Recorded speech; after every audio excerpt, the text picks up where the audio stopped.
Now, in business we have heretofore, you can speak with my aforementioned attorney. Good day, gentlemen. And until that day comes, keep your ear to the grindstone.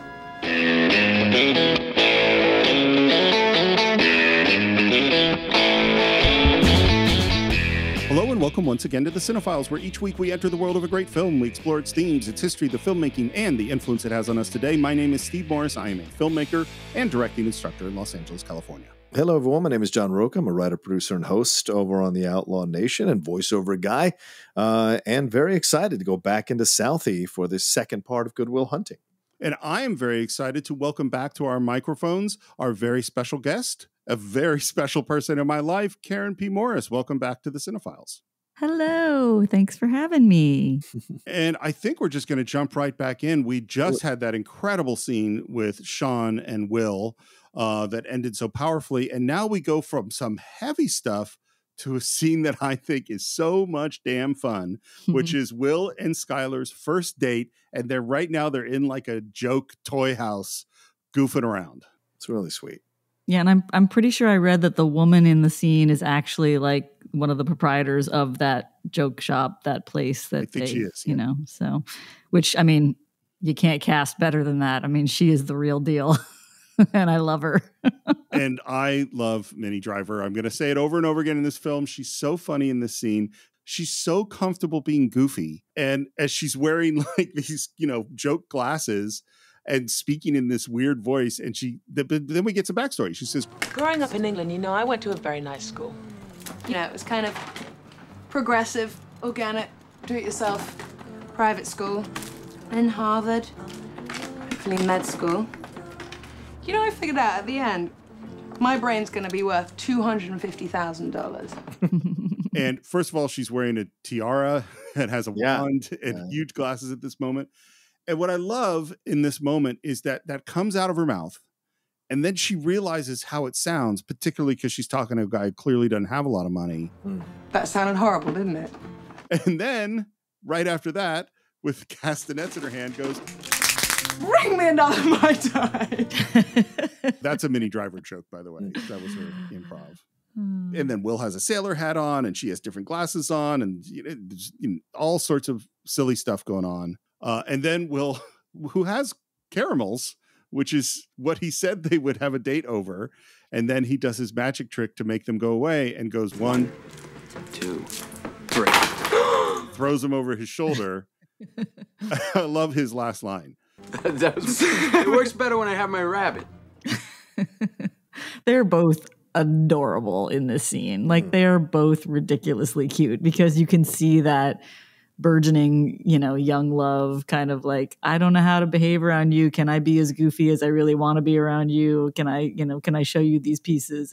It's really sweet. And then we cut to a shot through this burger place to the counter where they're sitting next to each other eating burgers. I think I've said it multiple times now, but this really is like the perfect date for me. We're going to do silly things and then eat some burgers. What could be better than that? I know you've been thinking about it. Oh, no, I haven't. Yes, you have. No, I really haven't. Yes, you have. You were hoping to get a good night kiss. No, I tell you, I was hoping to get a good night late. And then I just love this. Their mouths are full of burgers, which, as an actor, John, that means they're eating a lot of burgers that day. Yes. And maybe they have a spit bucket or maybe they don't. Well, I think we should just get out of the way now. And their mouths are still full of burger when she leans in for the kiss. I think I got some of your pickle. It's great that she chooses pickle. I mean, that's the only appropriate piece of the burger to reference in that moment. I think that is an amazing move from Skylar. Yeah. It really is. It's such a take charge of the moment in a really tells you a lot about the character way, Well, I think Skylar has amazing human understanding. You know what I mean? Yeah. And is able to step across the rules of how we're supposed to do things to smooth the way because she has such a good understanding of people, So I think this is an incredible date sequence. And I also think it points out something that we've talked about the idea of love at first sight in movies. And basically, if you have a very attractive guy and a very attractive woman and they look at each other in a movie, we're going to assume they're attracted to each other. That's how movies work. Yeah. But that's not the really good stuff. This sequence shows why these people fall in love. You know, you get why you would fall in love with Skylar, and you get why Skylar would fall in love with Will. Yeah. And so I'm so much more invested in this relationship. Well, and you get a sense, like in that moment, that they really do belong together. Like they're they're one of those couples that on paper look like they would not fit at all, but there's something in their personalities that comes out in these sweet, tiny little moments. And that's, I mean, we all know in relationships that's where the stuff. That's the stuff. That's the good stuff, is those tiny little moments. It's not the big stuff. It's the little stuff. And Sean will get to that later on in the other scene, but it's so true that it's those little quiet moments that can really solidify a relationship. We cut back to Sean's office. Will shows up and Sean basically says, Come with me. and Will follows him out and we end up on the bench. And when I say that Will and Ben wrote this scene to bag a supporting actor and they tried to write an Oscar scene, that is exactly what they were thinking. And what they said, that is why this scene is here. Yeah. They didn't know that it would work. I timed it. It is a 4-minute monologue. Wow. A 4-minute monologue. And that, John, I mean, we all know that's hard. That's a hard thing to do, to pull off. And I mean, there's definitely a lot of pauses in it. There's angles and shots. There's moments, but it is a 4-minute. Robin is working his ass off for 4 straight minutes, making that scene look effortless. And it's so beautiful. And I sense that Will senses where Sean is going, which is why he rolls out the jokes to try to avoid it. And Sean's like, we're going through with this, and I love that. You know what the monologue reminded me of, John, is a movie we did earlier this year, which is Ben Johnson in The Last Picture Show. Oh, yeah. Yeah. You're talking to a young guy and laying some wisdom out in front of the water. Wild in my youth and all of that. Yep. Thought about what you said to me the other day about my painting. Stayed up half the night thinking about it. Something occurred to me. I fell into a deep, peaceful sleep and haven't thought about you since. You know what occurred to me? No. You're just a kid. You don't have the faintest idea what you're talking about. Why, thank you. It's all right.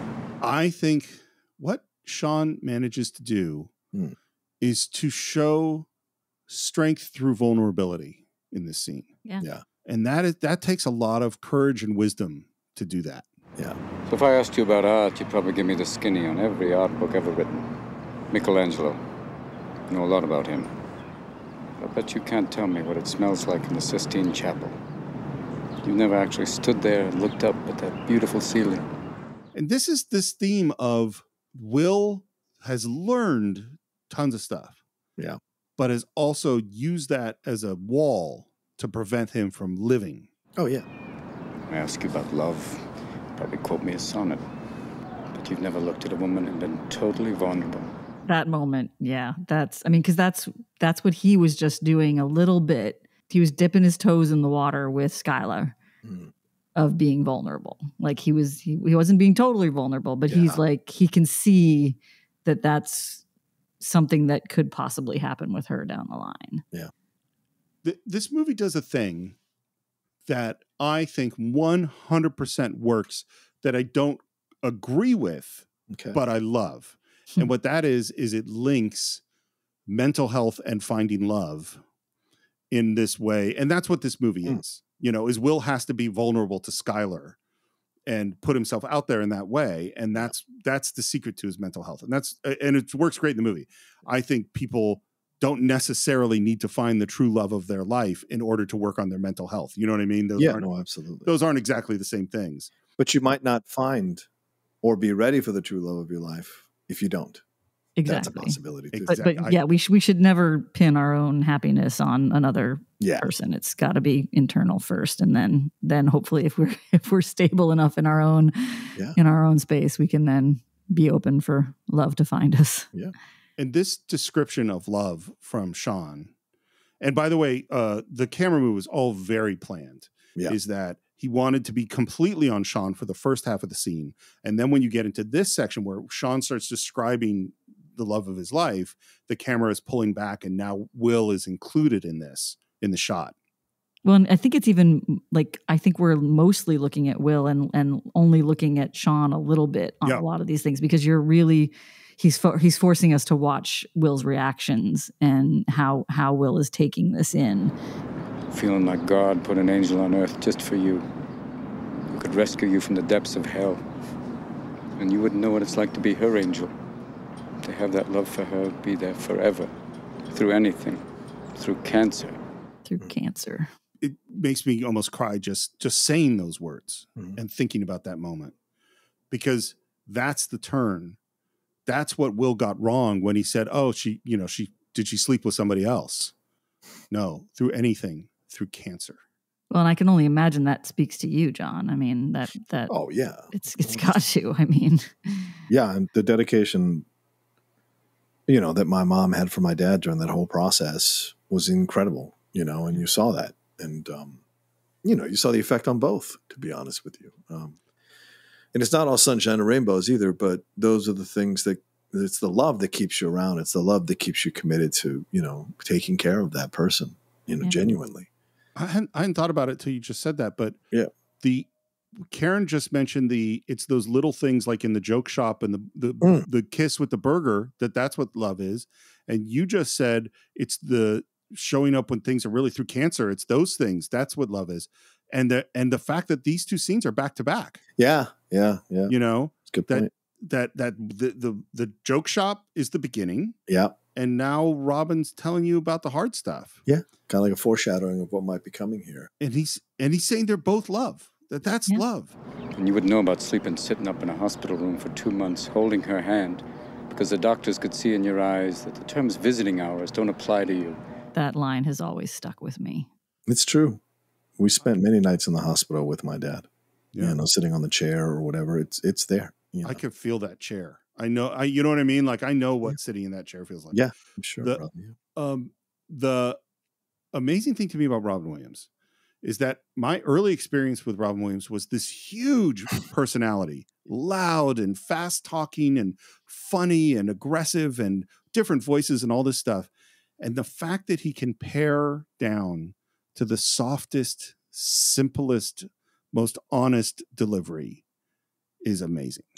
I think with great comedians, there is that element to them, the drama, that they can do it. Like Monique, what she did in Precious, and what we're seeing now with Bill Burr, this reinvention of Bill Burr as a kind of dramatic actor. We've seen him in a couple of things now. I mean, he was great in the King of Staten Island. I thought he was damn good in that, and the Reservation Dogs appearance that he did. And, so we're seeing, there's even moments in the second appearance in The Mandalorian when he comes in that there's some real emotion behind it. And I have a feeling that there's a really great dramatic performance that could come out of Leslie Jones.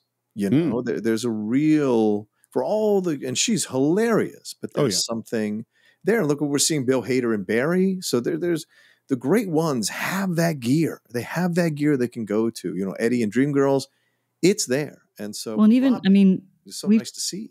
We've talked about this a little bit, Steve and I, John, but our friend Brendan Hunt from Ted Lasso. Like, oh, right, yeah. My first experience, all of my knowledge of Brendan prior to Ted Lasso was when he would come in and audition for me. And he was always that crazy, wild, manic, I would bring him in for anything that was over the top, crazy, wild. Right. And I loved him for it because he was just brilliant in that. And I thought that was just what he was. And I probably wouldn't have brought him in for something smaller. Yeah. And then Ted Lasso happens. Yeah. And I started watching that show and I reached out to him and I was like, what? I don't even know what to say to you. I'm like, I had no idea he had that gear. That Coach Beard gear is so small and so subtle and so quiet and so beautiful. And I had no idea that Brendan had that in him. And now I've watched him for 2 seasons, just killing it doing that I find it hard to remember him in those big things from earlier on. But I love knowing that he has both of those gears. And I love it when actors get a chance to show that other side of them, that, like just like Bryan Cranston going from Malcolm in the Middle to Breaking Bad. Like that was one of the greatest transitions ever. I think of an actor blowing my mind, of showing me a complete, a casting director trusting them to do something, or a director trusting them to do something, and going, I'm so glad that they did that. I'm so glad that opportunity happened. Yeah. And then he said, and in some ways, maybe this is the line of the movie, although there are a lot of lines like that. You don't know about real loss, because that only occurs when you love something more than you love yourself. I doubt you've ever dared to love anybody that much. Yeah. Will dissected him with the painting a couple of scenes earlier, and now he's doing the same thing. I look at you, I don't see an intelligent, confident man. I see a cocky, scared, shitless kid. But I love the gentleness of the next part. But you're a genius, Will. No one denies that. No one could possibly understand the depths of you. But you presume to know everything about me because you saw a painting of mine. You ripped my fucking life apart. So he's not saying you didn't hurt me. Right. He's not saying you didn't see truth. Right. That's what I mean by strength through vulnerability. Yeah, he's teaching him that there was a different way he could have handled that situation. Yeah. You're an orphan, right? And you can see Will looks down at that moment. Because now you see he's getting into where Will's pain is. Yeah. Do you think I'd know the first thing about how hard your life has been? How you feel? Who you are? Because I read Oliver Twist. Man, if you want a pitch from a therapist to get a gig, I don't know if they say things like this on our wonderful sponsors, BetterHelp, but if the therapist says to you... Personally, I don't give a shit about all that, because you know what? I can't learn anything from you. I can't read in some fucking book. Unless you want to talk about you, who you are, then I'm fascinated. I'm in. That just, that moment. If I was Will, I'd be all in at that moment. That works on me. But it's scary too, which is what Sean says next. But you don't want to do that, do you, Sport? You're terrified of what you might say. He stands up and says, "Your move, Chief." I love how many of his little things, like the sport, the chief, it's a great character choice. And I don't know if those were in the script or whether that was Robin Williams, but I love, there's just something about that gives me insight into Sean's character. Absolutely. I don't know about you guys, but like when someone uses not my name, but uses a different way to refer to me, sometimes it's great and it pulls me in, and sometimes it's very off-putting and pulls me out. And I think the way that it's used by this character in this movie, I think it really works for him. I think you're making a great point, Sport. I remember my very first playwriting class talked about repetition and transformation. And the movie opened with Chucky showing up to pick up Will. And now we're back. Repetition. Chucky is walking up to the house with coffee, knocks on the screen, waits. Will comes out, takes the coffee, and they drive away. Repetition, and we're heading to transformation. It's pouring rain, and Will calls Skylar. She answers. Hello? He doesn't say anything. Hello? She says, and this is a point you made, Karen, in our last episode. Professor Valenti, you calling me again? I mean, you said that all students would have that professor. Yeah. Apparently, Skylar, all female students, I guess, and apparently Skylar does too. Yeah. I wouldn't be surprised if there are some male students that have that professor too. Christ, who did you call? No, and I forgot the number. Does anyone believe that Will Hunting has ever forgotten a phone number? Yeah. Nope. He's in Sean's office. He's sitting in the chair, and we sit. And we sit. And we sit. A whole hour goes by. What do you mean I didn't talk? You were in there for an hour. I just sat there counting the seconds until the session was over.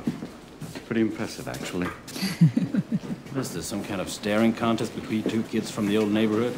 Yeah, it is. And I can't talk first. We're back at MIT. We've got a new math professor who's saying that this, whatever they're doing, of course, we don't understand what any of the hell this is, won't work. And then Will just puts another sheet on the overhead projector. Look. I wrote it down. It's simpler this way. And just the look of crumpling defeat on this professor. And then Tom shows up, right? Trying to comfort him. Sometimes people get lucky. You're a brilliant man. Okay, now I do have to talk about Tom. I was trying like, I don't know, he's had 5-6 lines in the whole movie. And he manages to create such a character for himself. I love Tom. And I love Tom especially in that moment because he is being exactly what Tom needs to be in that moment. Also, the way there's Van Sant brings him to life in the movie as well by giving him some close-ups, right? Yep. That shot there with the professor. Good point. And then also earlier when he's rubbing Will's hair, we cut to Tom sitting there and Tom does an eye roll, because he's jealous in a weird, petty kind of dude, figure this shit out kind of way. Like it's weird, Well, I think to some degree, people treat other people the way they wish that they were treated.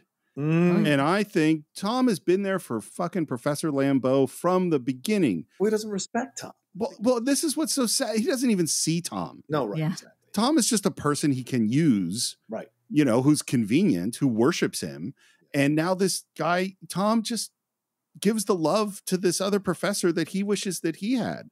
He wished Lambeau would say he wants his hair ruffled. I mean, he doesn't have much, Yeah. And, we didn't mention this, but this is also like Jerry's not an easy guy to like. No. And we didn't mention this, but when Will is walking out of the session with George Plimpton, Jerry is once again regaling some young female student with the idea of breaking down a theory is like a symphony, right? Right. And some young dude who was off screen says something like it's almost like a foreplay or whatever. Yeah. He's too obvious about it. And Jerry gives him a death stare for interrupting him as he's trying to seduce this young female co-ed in that moment. Yep. And so that, the guy is not, and as you said in the first part, this is something Stellan wanted to put in the character. And so the fact that he is like trying to force a father-son relationship with Will at the expense of Tom, without even seeing Tom, as you said, Steve, speaks volumes about the kind of human being he actually is and how this motherfucker needs therapy more than anybody else in the movie.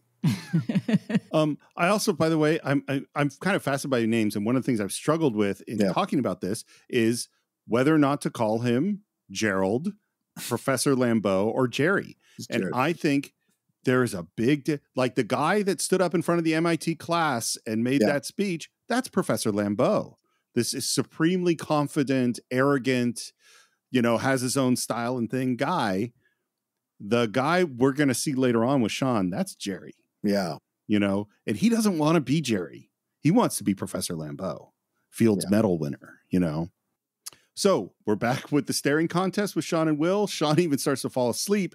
And right as he starts to fall asleep, Will just starts talking. I was on this plane once, and I'm sitting there, and captain gets on. He does this whole, we'll be cruising at 35,000 feet. But then he puts the mic down. He forgets to turn it off. That is clearly he was waiting for him to fall asleep. And so he turns to the co-pilot. He's like, all I could use right now is a fucking blowjob and a cup of coffee.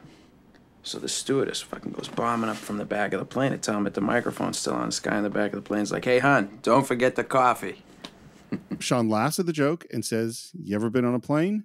No, but it's a fucking joke. It works better if I tell it in the first person. Yeah, it does. One of the interesting things, by the way, that I heard in the commentary track is that in general, Matt and Ben, 1 or 2 takes, maybe 3. Robin was at least 6 or 7 takes because he's a super perfectionist and wanted to keep trying different stuff. Right. And he would try different lines. He would try different line readings, different approaches. And Gus Van Sant basically had to repeatedly go, I got it. We've done enough because Robin wouldn't want to move on. And then you could tell that Will has been thinking this thought for weeks since that scene on the bench and says, I have been laid, Big time. Big time. Yeah. Big time, huh? And he talks about that he had gone on a date, but he hasn't called her. And he says, Christ, you're an amateur. This girl's like fucking perfect right now. I don't want to ruin that. Maybe you're perfect right now. Maybe you don't want to ruin that. Sean cutting through his bullshit is just great. Yeah. And then he says, and this line will come back to haunt him. But I think that's a super philosophy, Will. That way you can go through your entire life without ever having to really know anybody. And there's a pause. And then he says, my wife used to fart when she was nervous. So some of this is in the script, and a big part of this is Rob improvising. Of course it is. Yeah, I read that a lot of that is. Can you imagine sitting in a room with Robin Williams improvising directly at you? So those shots of Matt Damon laughing, that's Matt Damon laughing at Robin Williams, whatever he was saying. And apparently people were like, crew members were running out of the room so they didn't laugh and ruin takes. Ben Affleck was mostly on the set for everything. Wow. And Kevin Smith was on the set for some of this stuff, a lot of this stuff. It's all over just because it was like, you're getting a private Robin Williams show. One night it was so loud it woke the dog up. She woke up and got like, "Oh, was that you?" I said, "Yeah, I didn't have the heart to tell her." Oh, God. She woke herself up. If Robin Williams is going to improvise and I'm in any way involved with the production, I want to be on set there watching that happen. I mean, it's wonderful stuff, you know? Little things like that. Yeah, but those are the things I miss the most. The little idiosyncrasies that only I knew about. That's what made her my wife. Oh, and she had the goods on me, too. She knew all my little peccadillos. that is one of my favorite words. And I'm so glad that Sean uses that word, especially describing his wife, because it just, it's such a non-used word by most people. And it's a word that I love and I use all the time because I just feel like it encapsulates a lot. I think this next line, it says a lot about relationships that we never talk about. People call these things imperfections, but they're not. Oh, that's the good stuff. And then we get to choose who we let into our weird little worlds. I remember when Karen and I first moved in together, and you start to see weird stuff that you do because somebody else through someone else's eyes. Yeah, because someone else is seeing it for the first time. You're like, oh, that is kind of weird. Or see the weird stuff that they do. You're not perfect, sport. And let me save you the suspense. This girl you met, she isn't perfect either. But the question is whether or not you're perfect for each other. And it's not just marriage too. It's friendships too. When you start to see, you know, when you're spend a lot of time with one person and you just start to really see them in their moments, you know, when they let you in. Now you can know everything in the world, sport, but the only way you're finding out that one is by giving it a shot. You certainly won't learn from an old fucker like me. Even if I did know, I wouldn't tell a pissant like you. Why not? You told me every other fucking thing. Jesus Christ. Fucking talk more than any shrink I ever seen in my life. I teach this shit. I didn't say I know how to do it. And you can see, like, he likes Sean, you know? Yeah, the walls are coming down. Yeah. Yeah. Yeah, I mean, because it's that ability to joke with each other and be that almost mean to each other that shows how much they trust each other, you know? And then that's East Coast ball busting. Yeah, totally. Yeah. So Will's next line is, you ever think about getting remarried? My wife's dead.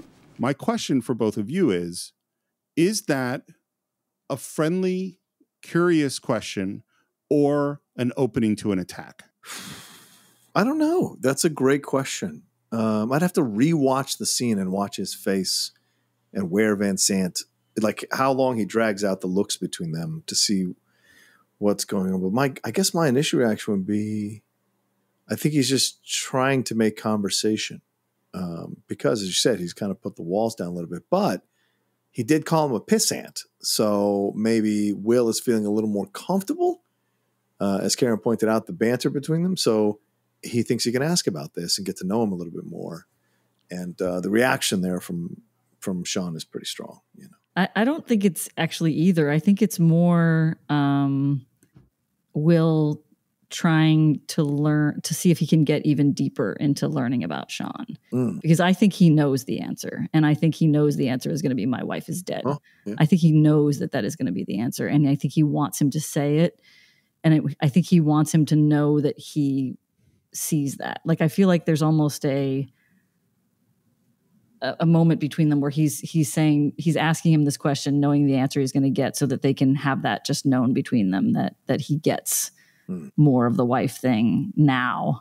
A few sessions later, he's starting to understand more about what that relationship was, because I think he's showing him that he's starting to understand the relationship stuff that he's teaching him about, how he has to be all in with Skylar to see if it's going to work, that you have to be in a relationship to know if your things work with each other. Yeah. Because those are the lessons he's telling him. So I think that's him kind of leaning into that. My feeling is that it is a friendly conversation line, that it isn't meant to probe for weakness. Right. But when Robin comes back with she's dead, he sees weakness and he can't stop himself. Yeah.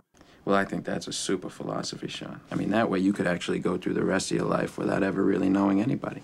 Sean says, "Time's up." You'll also notice Will is reluctant to get up and leave. Yeah. We're back at Harvard. We're at a dorm. And Will does the classic hold the door and can get, the security's not that tight. He's walking through the hallway and finds Skylar practicing her piano and singing. Hello. Hey, Where have you been? I'm sorry, I blew it. And he wants another date. But she's got homework to do. It's some, organic chemistry, hard stuff. I've got to assign the proton spectrum for ibogamine. Well, that sounds really, really interesting. It's actually fantastically boring. And he heads off. And then we see him on the back of a napkin, we know, doing her homework. Where the fuck did you get this? Because I don't think she could even conceive of the fact that he just did it at this moment. I had to sleep with someone in your class. Oh, I hope it was some with the open-toe sandals and the really bad breath. I want to ask Karen this real quick. When when you're starting out dating somebody, the last thing you want them to do, I would imagine, and I'm going to throw this out there because you're the female on our crew here, like a guy showing up at your door and you're not prepared or dressed or anything because you want to impress, and you see her yank her robe over her shoulder. She pulls the pen out of her ear. So you see it, and she even wipes her hair out of her. So are those little acting choices by Minnie to show how Skylar might react in this moment, because he hasn't called her and all of a sudden he's showing up at her door all these days later. So she feels a little bit caught by surprise, so to speak. Yeah. I mean, it's, been a long time, but my guess is what she's feeling in that moment is that double whammy of, oh, he is back. Right. Where did he go? He's back. Oh, that's great that he's back. Oh shit, he's back when I look like this and I'm here and I wasn't prepared. And so there's probably that, yay, But I think the great thing about her character is that I feel like there's enough self-awareness in her that she knows that whatever little things that she's picking at on herself because she feels self-conscious is not something that he's going to pay attention to. I think that's more just about her feeling comfortable in her own skin, because that's, as we all know, so much of attraction is about confidence. It's not what you actually look like or anything. It's how you feel in your own body in that moment. And so she probably was picking at her appearance because she just wasn't feeling great. But then that starts to go away because the momentary realization that he is there, he came back, right, does boost the confidence. And so it kind of outweighs whatever undermining of her own situation that she was doing to herself before she realized that.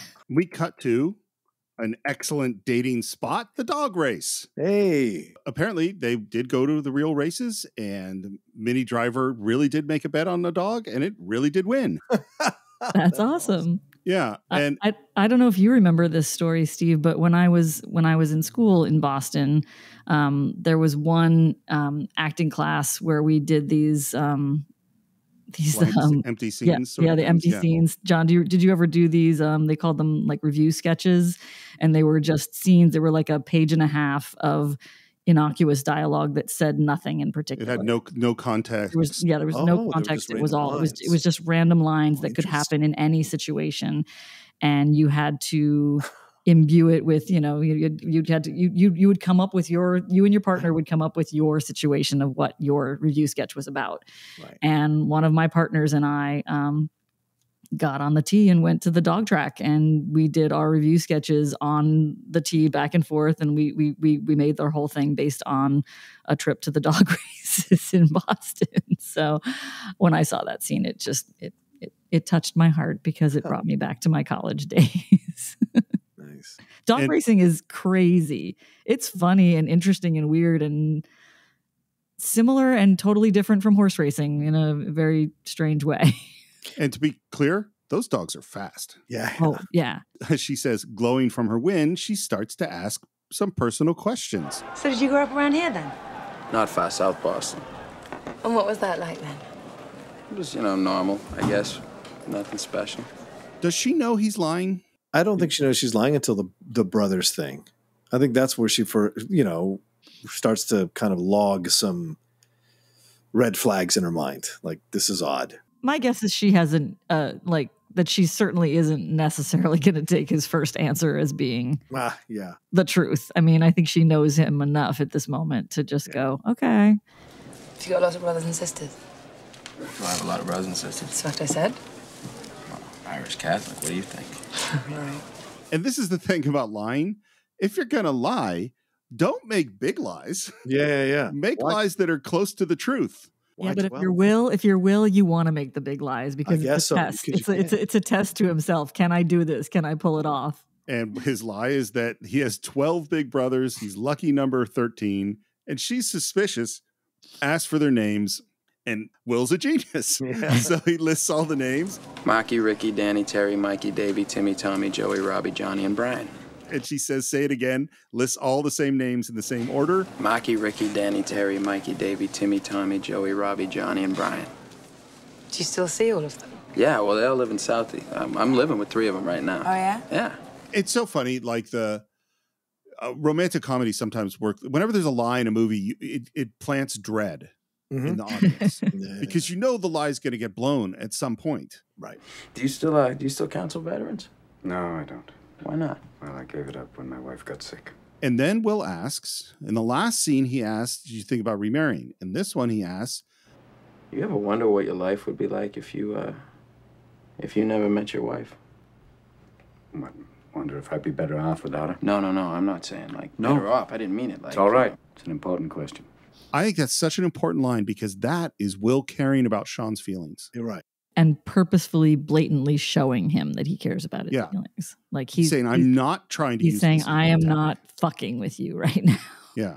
You think I might be. That's not what's going on. Oh, I got regrets, Will, but I don't regret a single day I spent with her. So when did you know, that she was the one for you? This whole sequence is great. It's so much fun. October 21st, 1975. Jesus Christ, you know the fucking day? Oh, yeah. Because it was Game 6 of the World Series. Biggest game in Red Sox history. Yeah, sure. My friends and I had slept out on the sidewalk all night to get tickets. You got tickets? Yep. And you could tell, by the way, that Sean has told this story before. And what he does that's so interesting, the way he tells the story, is he has them get the tickets. He has them walk into this bar. He has them see the girl. And then he skips ahead in time to the home run and doesn't say that he's not at the game. And now he tells the story of Carlton Fisk, old Pudge, hitting this home run. He clocks it, High fly ball on the left field line. 35,000 people on their feet, yelling at the ball, but that's not because Fisk, he's waving at the ball like a madman. He's going, get over! Get over! Get over! Apparently, this footage was very hard to get. They had to really push the Red Sox to get the actual footage of the game. Wow. Really? Which is funny because I think it's like, why wouldn't you want this in this movie? Right. Yeah. And of course, Will's seen this game, right? Yeah. Right. Seen highlights and probably heard about it from a number of people in Boston. Yeah. And I love how we're intercutting with the game with Sean telling the story, but he and Will are acting out the story too. They're both so excited and involved. And then it hits a foul pole.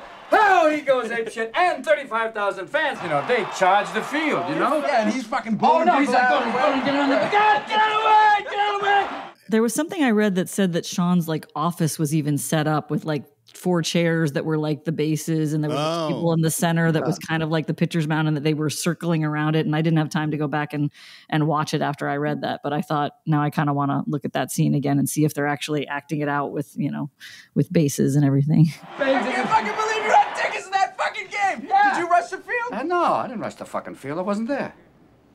What? No, I was in a bar having a drink with my future wife. And now I love that Will is upset. Not only is he upset with Sean for missing this game. God, and who are these fucking friends of yours? They let you get away with that? They had to. What did you say to him? I just slid my ticket across the table and I said, sorry, guys, I got to see about a girl. The question answers itself because that's the kind of friend Sean would have. Yeah. Oh, yeah. They would understand because they know who Sean is.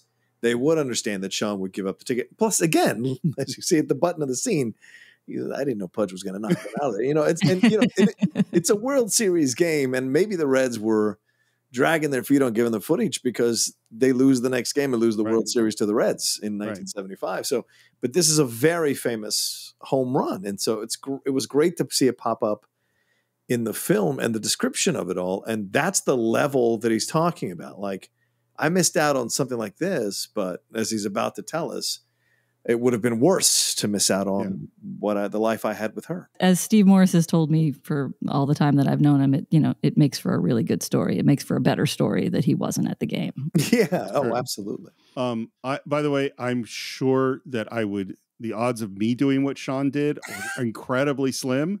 But John, I could totally see you going, I got to see About a Girl. Yeah. I totally see that too. I mean, look, yeah, probably.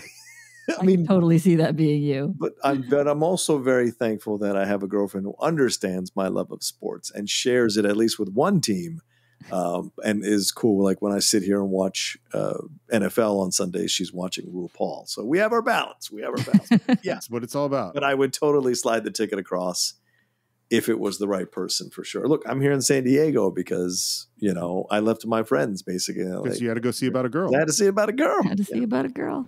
That's why I'm not talking right now about some girl I saw at a bar 20 years ago and how I always regretted not going over and talking to her. John, there's always an echo in that line. And if I ever met Matt and Ben, I would love to ask them if they were thinking about Bernstein and the ferry from New Jersey. Yeah, in Citizen Kane. Yes, because that's him talking about the girl he saw 20 years. Not a day goes by I haven't thought about that girl. There are a lot of things you'd think an old guy wouldn't remember. Yeah. I don't regret the 18 years I was married to Nancy. I don't regret the 6 years I had to give up counseling when she got sick. And I don't regret the last years when she got really sick. And I sure as hell don't regret missing a damn game. The fact that they have this just heartfelt and moving thing, and John, as you said, that the button on the scene is... Would have been nice to catch that game, though. I didn't know Pudge was going to hit a home run. They're dudes, man. They're dudes. So, you respect it, but you also got to say, but yeah, you missed out on something pretty great. Yeah. The next scene is him and Skylar in bed. I love the way Gus Van Sant shoots this kind of love scene. Mm-hmm. The camera is really, really close to them. We've got another Elliott Smith song Between the Bars playing, and it's really just looking at Skylar. And she's talking about how she should be in the NBA. It's great. She's so cute talking about this shit. Dunk. I mean, it's hilarious. As if that's how basketball works. Dunk. I just love, like you said, the shots. Like so you feel like you're right in there with them. Like you there's no separation between the audience and them in this moment. So this deeply personal moment between the two of them is almost part of your life because you're so close up on their faces and watching it all. And I can't say enough how I don't normally pick up on a lot of shot things like that. But that one I was like, yeah, that was really, really a great choice. It's very 90s because like Wide Sargasso Sea and these other films that came out in the 90s, they did these shots where people like the camera was on top of their backs, sexualized and videotape, those kinds of things. Yeah. But what's also great as the director, Van Sant, here in the construction, right? We're getting enough time with Will. We've got to fall in love as an audience with Skylar. Yes. Yeah, so him keeping the camera where Will is below camera length and God knows what he's doing there, but we're focused on Skylar and her face and her messing with the 8 ball and her talking about her. She's all about the 3 points. All of that is there so that we can fall in love with her. We can feel she's cute. We can feel that, damn, I wish that was me. It's so smart in how that's constructed. And Will only occasionally pops up to have the back and forth with her about the brothers and that they stay there all the time. And that is a total thing where she would question, like, why are we always at your place? That absolutely is a thing. Or her place, rather, yeah. Is it me you're hiding from them or the other way around? All right, we'll go. When? I don't know. We'll go sometime next week. What if I said I would not sleep with you again until you let me meet your friends? And there's pause. And he says, I'd say it's like 4:30 in the morning. They're probably up. Oh my God. Men are shameless. If you're not thinking with your wiener, then you're acting directly on its behalf. You bet. And on behalf of my wiener, can I get like an advance payment? No, it's off. Yes. By the way, Ben's voice answering the phone, saying, "What do you want?" That is from the joke that he tells later in the next scene. That's just lifted from that. How funny. Yeah. Wow. And then we're back to the NBA stuff with hook, hook, dunk, dunk.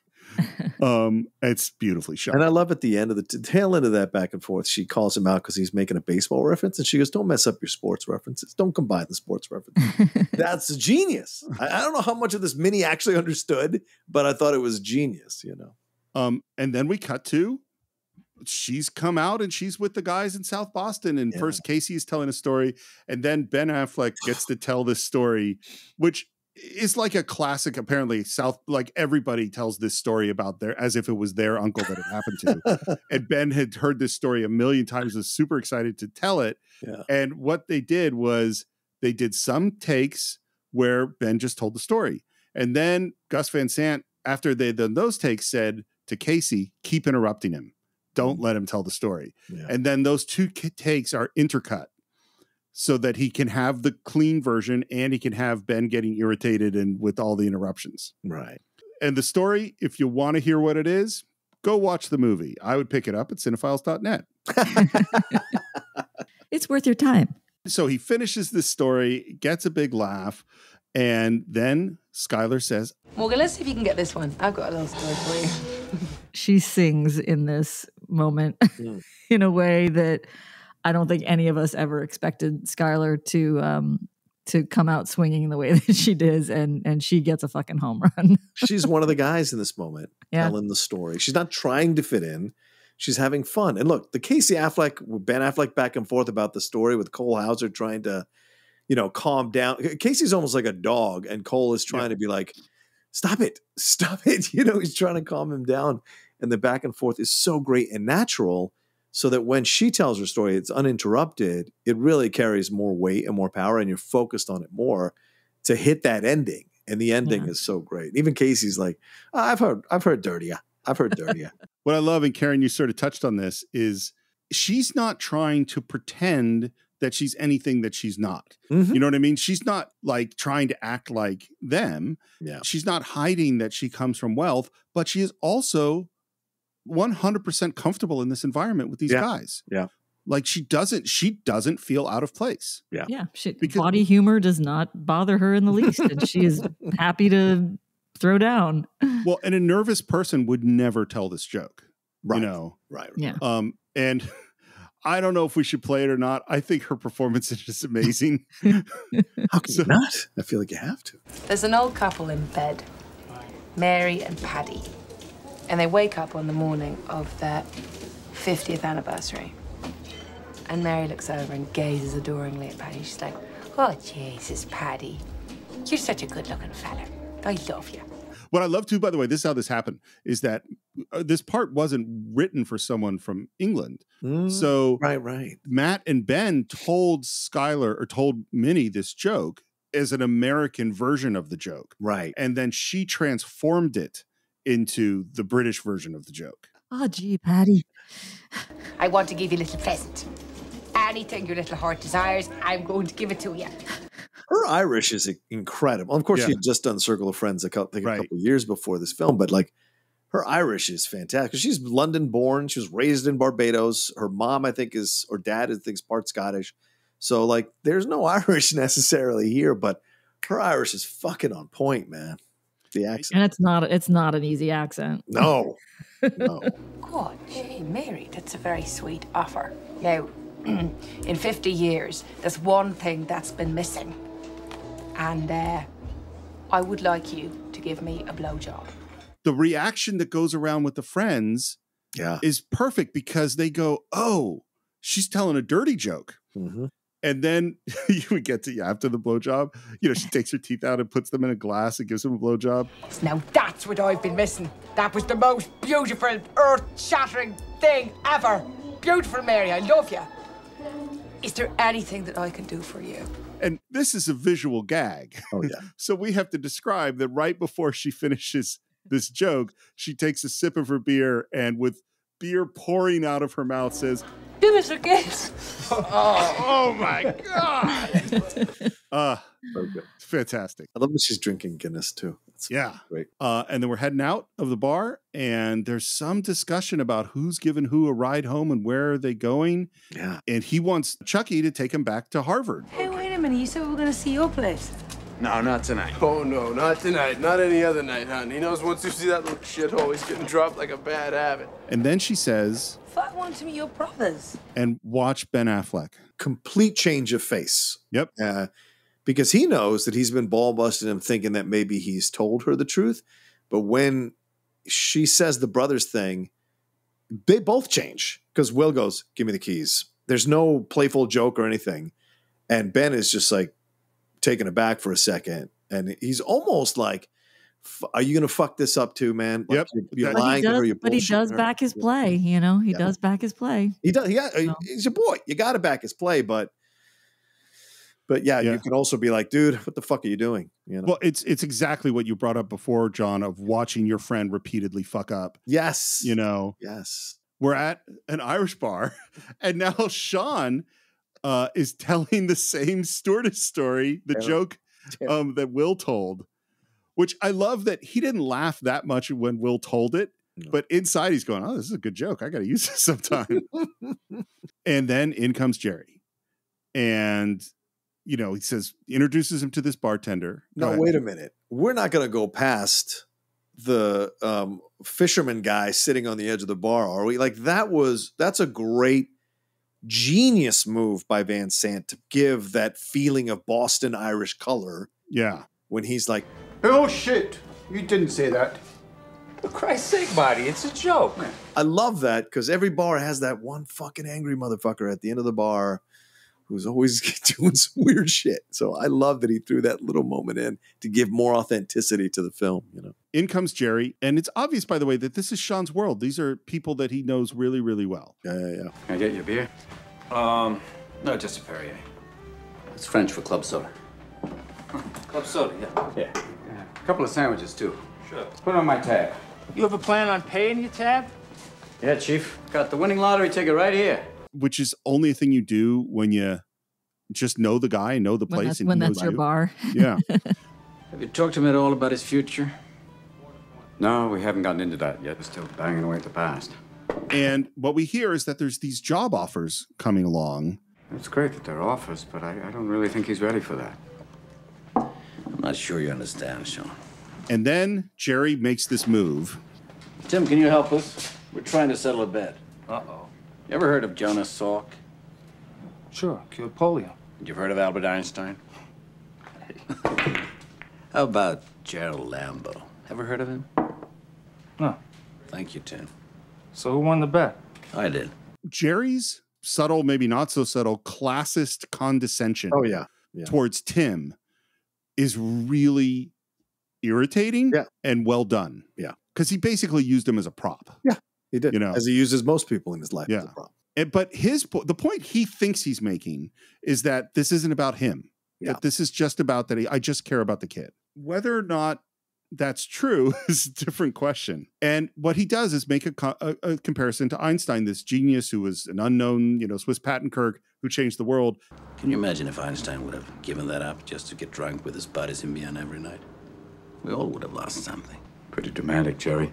No, it isn't, Sean. This boy has that gift. How much do you believe Jerry's motivations in this scene? Which part of his motivations? Can you be specific? He is saying this is about the future of the world, that the world is going to lose out on another Einstein if we don't take care of this kid in the right way and point him in the right direction. I think it's both. I think it's that, but I also think Jerry wants the glory that comes along with finding someone like that. I don't know. I think it's an interesting question you ask because you're asking how much do you believe Jerry's intentions? I think Jerry believes Jerry's intentions. So it's difficult to kind of decide if I believe his intentions or not, because I think he does, because he's fooled himself that that's what he's doing, that he's coming from this, pure place. because he's not aware of how he treats people. Blissfully, by the way, unaware of how he treats people, or conveniently unaware. So for him to be conveniently unaware of his ulterior motives in the situation is not out of the realm of possibility. So I think he believes his intentions. I personally think he's not self-aware enough to understand how he is manipulating, as Sean is going to say, manipulating the situation for the kid to, in essence, kind of validate his faith in him. I like blissfully better than conveniently. I think blissfully fits him perfectly. You know what just occurred to me listening to both of you is that I think Will is not the only person in this movie that needs some therapy. Yeah. I agree with you, John. Mm-hmm. He totally thinks that he has these altruistic motives, but there's so much weird stuff going on. And so here's the way the scene was supposed to go. Oh, okay. Jerry just said this whole thing about Einstein and changing the world. And then Sean responds with a story about how unhappy Einstein was later in his life. Mm-hmm. That is what's in the script. Oh. Interesting. And on the set, they had rehearsed that. And then on the day, Robin Williams came up with the idea of Ted Kaczynski, the Unabomber. Right. Oh, but he didn't know enough information about Ted Kaczynski. So as they're shooting Jerry's side of the scene, Ben Affleck, who had been on set, has to run off and do last-minute research on the Unabomber and runs back to Robin Williams with, here's 15 facts about the Unabomber, and then Robin Williams puts together this speech. Wow. That's really cool. Wow. Owing to his genius of Robin Williams. Yes. Yeah. Did they write it, or was it all just Robin coming up with stuff? I don't know that. I don't know the answer to that. Because it would be interesting to know if they sat down as a team and tried to write something out, or whether they just kind of let him go. Because either way, it would be great. But, you know. And by the way, Kevin Smith happened to be on set this day and got to witness this whole thing take shape. In the 1960s, there was a young man graduated from University of Michigan. Did some brilliant work in mathematics, specifically bounded harmonic functions. Then he went on to Berkeley, was assistant professor, showed amazing potential. Then he moved to Montana, and he blew the competition away. Yeah, so who was he? Ted Kaczynski. I've heard him. I think it's a brilliant choice that Jerry's never heard of Ted Kaczynski. I know, that's really great, I think, too. Hey, Timmy! Yo! Who's Ted Kaczynski? And Terry knows instantly. Unabomber. Yeah, of course. And the thing is, Jerry thinks that this is what he's protecting Will from. Yeah. And Sean thinks that this is what he is protecting Will from. I was doing advanced mathematics when I was 18, and it still took me over 20 years to do something worthy of a Fields Medal. Well, maybe he doesn't want what you want. There's more to life than a fucking Fields Medal. It's so hard with this scene because this scene is ostensibly about Will. Yeah. But this scene is about Sean and Jerry. Oh, you know? Oh, yeah. So Will is the battlefield for both of them. And this has been a battle that has been long overdue and years in the making. Why don't we give him time to figure out what he wants? That's a wonderful theory, Sean. It worked wonders for you, didn't it? Yeah, it did, you arrogant fucking prick. Personal shot. Yeah. And he takes the personal shot because I think he feels he's losing the intellectual battle with Sean. I think he's always been intimidated by Sean because Sean has a natural intelligence and street smarts, and Jerry never did. As he says later when he yells at him, I remember when you didn't know what side of the bed to piss from with acne on your face and whatever, a pimple-faced kid. So Sean was already stronger than Jerry from their initial meeting. And no matter how much Jerry has accomplished, to Sean, it doesn't mean anything. And that, I think, irks Jerry. And so he has to take the low-hanging fruit shot of how Sean's life turned out without factoring in all the things that he suffered with the loss of his wife and walking away from counseling and all of that. And not having the natural desire to need medals and accolades in order to validate his intelligence. Right. I was going to bring this up later, but I actually want to bring it up now, which is there's a very important question I want to discuss, which is, we know Sean went to Vietnam. Yes. Did Sean go to Vietnam before he was roommates with Jerry or after he was roommates with Jerry? Was he already a veteran coming back from the war when they lived together, or did he leave to go to the war after that experience? Good question. I have a very strong opinion about it. Go ahead, since you have a stronger opinion. I believe he 100% had already served in Vietnam. Wow. Because he's older, he's more mature, he has life experience, and then this snot-nosed, nerdy kid with no social skills, who's super smart, shows up and just idolizes Sean. That's what I think happened. And I think Sean was the rock that helped Jerry to get through those first really difficult years. And so I think all that insecurity with Jerry, it all goes back to that. That's what I think. Interesting. I never really thought about it before, but when I thought about it initially, when you asked the question, was that it would be after. I don't know why, but that that's just the normal. The thing, you'd go to college and then maybe after. But yeah, it's a good point, because that does set up the dynamic between them that leads a lot to where we're at now. I also want to talk about this idea of failure. Yeah. Is Sean a failure? No. Not at all. I don't think he's a failure in any stretch of the imagination. No. Does Jerry see Sean as a failure? I think he has to see Sean as the failure in order to validate his situation. I think he sees Sean as wasting his potential. Yeah. Yes, I agree. And I think Sean sees himself a little bit as a failure on some level. And I think that's part of why he needs to go on his sabbatical and find himself. And hopefully when the movie ends and he's off on his thing, maybe, a couple of years from now, he and Jerry can come back together and maybe fix the scene that we were just talking about and get some closure between them. Because maybe when Sean feels strong again, he can compete with Jerry in the way that they did maybe in college, if your theory is correct, Steve. I have two thoughts. The first one is I think Jerry defined success in these very narrow terms. That success is reaching the top of your profession, whether that's the Fields Medal or whatever it is. And so in his mind, Sean would also reach what he defined as the top of his profession, which is more like, George Plimpton or someone, someone very wealthy, someone very famous. That's where Jerry's value system is.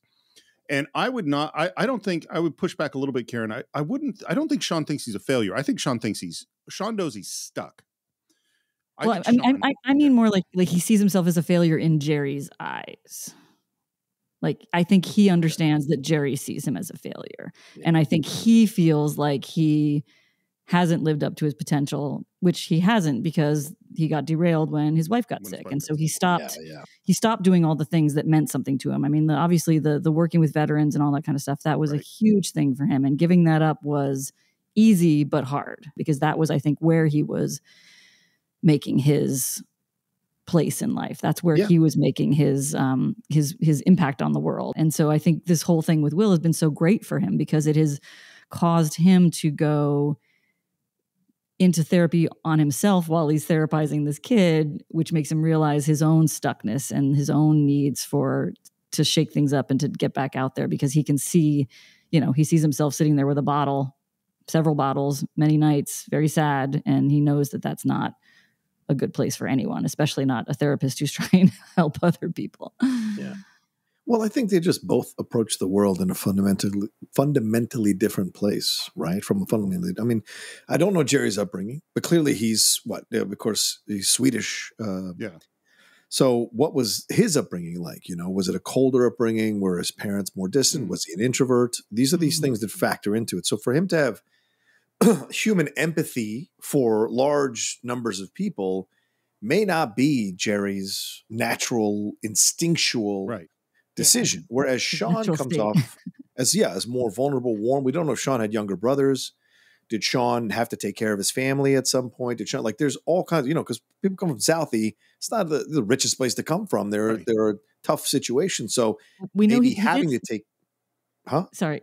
He did say at one point, right, that he took the beatings to protect his mom, right? Right. Fair enough. So that's it. So he had a tougher upbringing. So he definitely was like there. He was protecting at least someone, if not brothers. It definitely his mom. Right. So there's a natural empathy that's built up and to protect people who are in a how can I, you don't want to say weaker, but in a situation where they need help or they're not as able to fight back or whatever. So that gets built up when you have that experience in you. So I think that's where why they approach the Will situation, do completely different philosophies. And look, Totally. neither one of them is wrong because Jerry says, I was pushed. That's why I accomplished these things, because people were hard on me. People didn't let me get away with shit. And look at all the things that I've accomplished.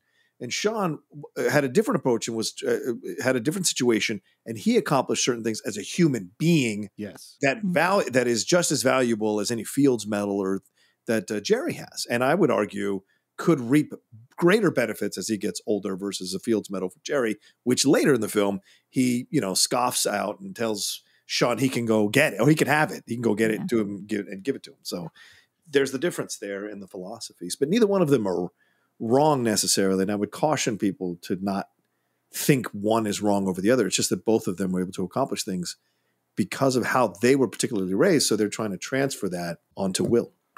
Yeah, and it also has to do with like you're talking about upbringing and all that kind of stuff. I mean, I think Steve would agree with me on this, is that as a parent, it's really hard to know when to push and when to pull back.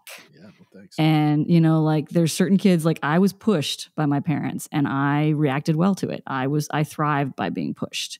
There was this need to always excel and do well and put my, I'm an all or nothing kind of person. I don't do anything half-assed. I'm just not that way. You use your whole ass. I use my whole ass. But Jax, our son, does not always. Maybe a quarter ass at best.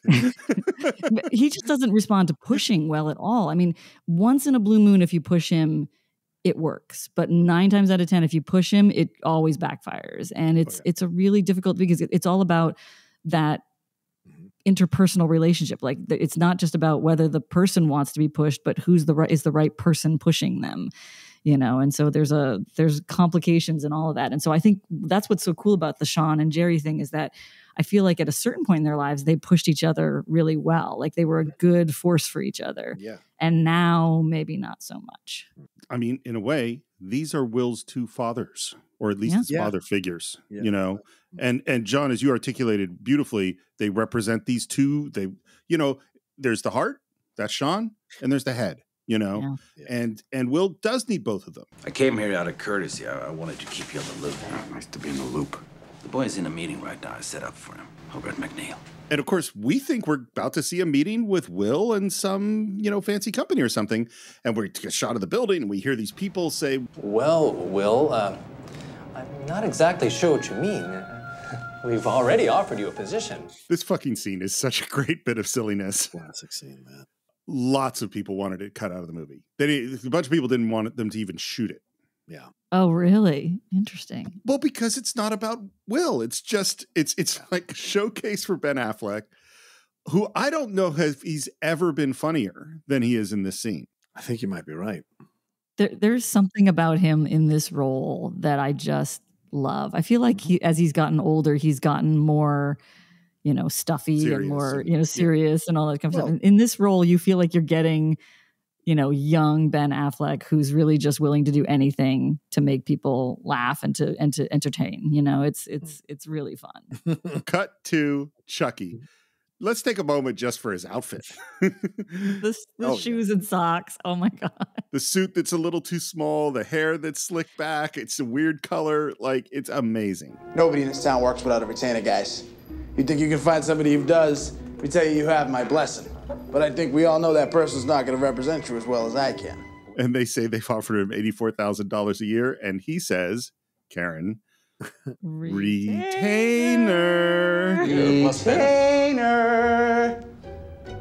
Retainer.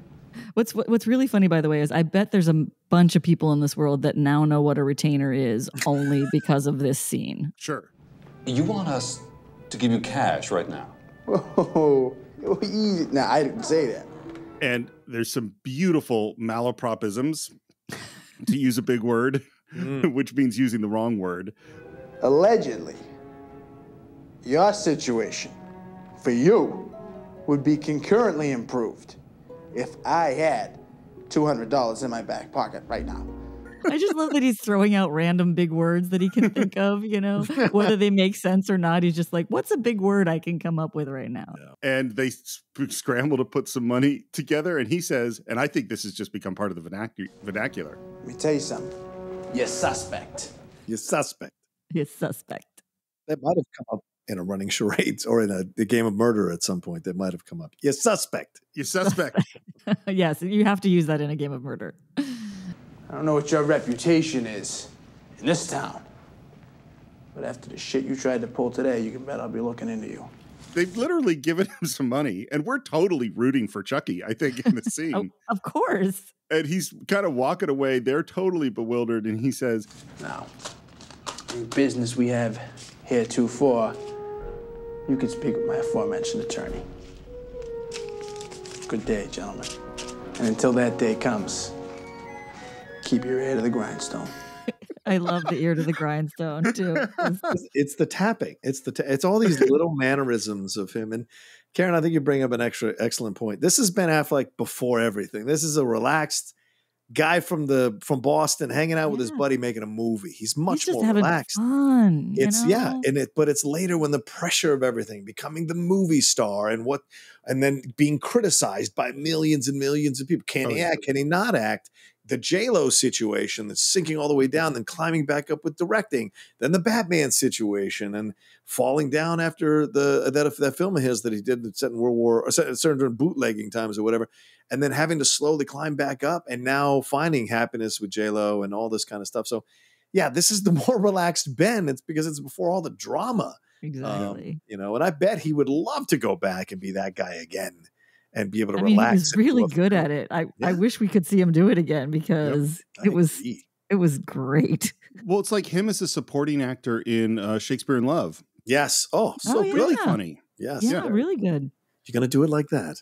Oh, that's so genius. We're in Harvard Square and Will Harvard Square. And Will and Skylar are sitting at a table. By the way, sitting behind them playing chess is Matt Damon's dad. Oh, nice. And apparently he got so involved in the chess game, he kind of forgot that he was actually on a movie set, and they had to no, you're an extra. We're filming here. It's fine that you're playing. You're not playing to win here, guy. Come on. Do you have a photographic memory? And I think at first he kind of tries to deflect it. I don't know. I just kind of remember, I mean, how do you remember your phone number? You just do. I do love this moment. Well, have you studied organic chemistry?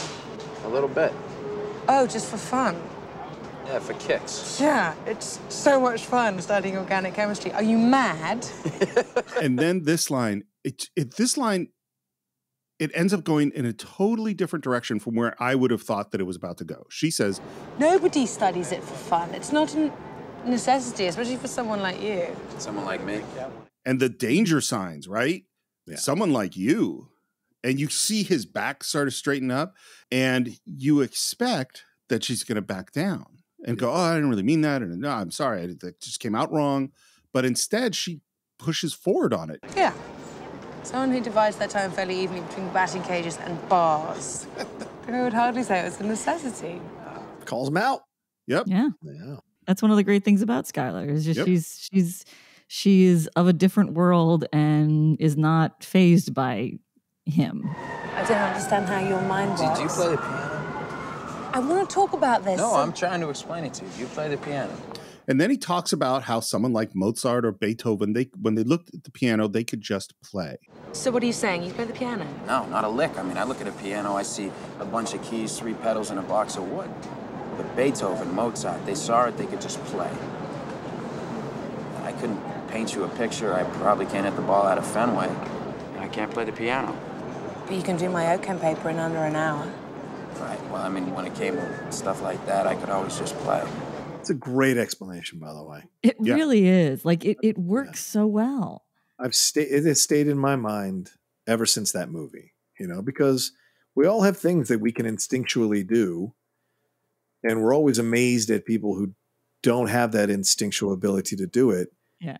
And we just go, it's just so natural. It feels odd that you would ask me how this all works, Yeah. So, yeah, it's such a great explanation. I think I could guess what each one of yours is. You love to challenge yourself in this way. It's true. It's true. Well, maybe that's what mine is. But that's one of yours. John, my guess for you, the thing that you can just play at that you don't understand why it's so hard for everybody else is kind of what we're doing right here, is talking, is doing your YouTube show. And, you could always just play. Yes, people say to me all the time, how can you possibly talk for hours and hours on end on shows? And I'm just like, it's so natural to me. I don't think twice about it. And I don't get it. lately I've gotten a little more exhausted as I've gotten older at the end of the day, but I could actually talk for 8 hours a day with no problem. And yet other people are like insane about that. It could never. It's partially why it's taken me so long to come back. This is not easy for me. Oh, fair. Lindley says the same thing, by the way. Oh, by the way, I forgot to mention this last time. Lindley also graduated from Boston University with a journalism. Oh, really? So nice. She is a terrier. So, yeah. So, I was talking to her about it. She loves this film. So I was talking to her about this film. But yeah, the same thing she says to me, like, I don't understand how you do it. Because she does 2 Zoom calls a day and she's just exhausted because she's such an introvert. And Karen, yours is singing. Yeah, we've talked about it before where you're like trying, you said like you're trying to find the note. I'm like, I don't know what that means. Like, I just know, know where the note is. I don't need to try to find the note. And when I try to find the note, that's when I lose the note. You know what I mean? Like, it's one of those weird, if I try too hard, then I can't. I so envy people like you. I don't even know how to even begin to find the note. So yeah. Really? But you find, I mean, you're actually a very good singer, John. Nope. That's not true. Don't tell people that. Don't tell people that. Okay. Well, I've heard you sing many a times that impress the hell out of me. So it might not be your forte, but it is something you are very good at. Are you trying to be my Skylar? For someone like you, it's pretty impressive. Yes, that's exactly what I was doing. Give me credit for that. By the way, I love Minnie Driver's head bob here in this. Yeah, because it's so much fun. Yeah, her little thing like that is just genius and gives more of her mannerisms. It's just so more of the personality of why you like her as a character in the film. And I'm so glad they did let her stay British. Like like that. She's so charming. Come here. I have to tell you something. Huh? I have to tell you something. And she leans forward and he's leaning in and she looks like she's about to say something and then she kisses him. Yeah. You know what the thought I had here was that he was just honest with her. He opened up and said something real and she loved him more for it. Yeah. And they had this moment. It's not fair. What's not fair? What? I've been here for 4 years. And I've only just found you. Well, you found me. That is lovely. Yeah, that's a beautiful moment because I think we've all felt that at some point. That combination of sad that we took so long to get somewhere, but also happy that we did eventually get there, and there's that melancholy feeling of like, oh, how is this going to work? Well, we go from there to a very, top-down shot looking at them. They're back in bed. And I swear to God, when I was prepping for this episode and I got to this scene, I said, I can't handle this. I can't handle this fucking scene right now. And I turned it off and I walked away. I'll also tell you, when I was teaching, there are certain scenes, and both of you know this, that just get handed to actors. Yeah. Hey, work on this thing. And so I have multiple times seen terrible student actors try to do this scene. And I do not Karen, would you ever hand this scene to new actors? No. Scene picking for auditions or for workshops and all that kind of stuff is a real art form. Trying to figure out what your students are capable of, and it's a real difficult thing. So I understand why it happens, but yeah, you got to love a scene like this and just go, no, I love this scene too much to put it in the wrong hands. So they're in this very romantic moment, and I think she just out of emotion, not out of thought, says, "We'll come to California with me." And he sits up, and you could just feel the huge wave of emotions. You sure about that? Oh, yeah. Yeah, but how do you know? I don't know. I just know. And I find that interesting. We're talking about she just knows about love. And we just had a scene where Will said, when it comes to that stuff, I can just play. Right. And one of his father figures, the most important moment of his life is, I had to see about a girl. Mm-hmm. He just knew. And here's something where Will can't just play. He doesn't know how to just know. Well, and I think it's even more than that because I think he's just terrified of everything that's going on right now. Yeah. He's terrified of what's happening with Jerry and getting the accolades for someone finally seeing his genius, and what does that mean for the future for him. He's terrified of being in a relationship with somebody who's actually treating him well, somebody that he's, I think, clearly falling in love with. And that's a really precarious place to be. And I'm sure for him, because of coming from, his background that he has, love is probably even more scary than it is for most people. And it's scary. I mean, it's scary for everybody. But if you come from that kind of, horrible, beaten up background where love is shown by every way except love, it's you got to have messed up thoughts about if someone tells you that. There's got to be so many levels of your brain going, I can't trust this. Can I trust this? And there's probably 1,000 things that he's thinking. Because that's a really serious thing you're saying. I mean, I know you could be in California next week, and you might find out something about me you don't like, and maybe you wish you hadn't said that, but it's such a serious thing that you can't take it back, and now I'm stuck in California. Someone doesn't really want to be with me, just wish they had a take back. A what? What's a take back? I don't want to take back. I love the use of the term take back. By the way, I think I found this a really interesting directorial choice. Scenes like this are obviously very hard. They're very tough on the actors. And it's very tough, particularly when you have to do a lot of coverage, which means shooting the scene from all sorts of different angles, for an actor to be at this level of emotion over and over and over again. So the way Gus Van Sant choreographed this scene is essentially all of Minnie Driver's important coverage is in one shot. Wow. So he didn't have to do a lot of coverage on her. So she could really just let it rip and be in the moment, and the camera's with her, and that's it. And Matt's coverage is maybe 2 shots.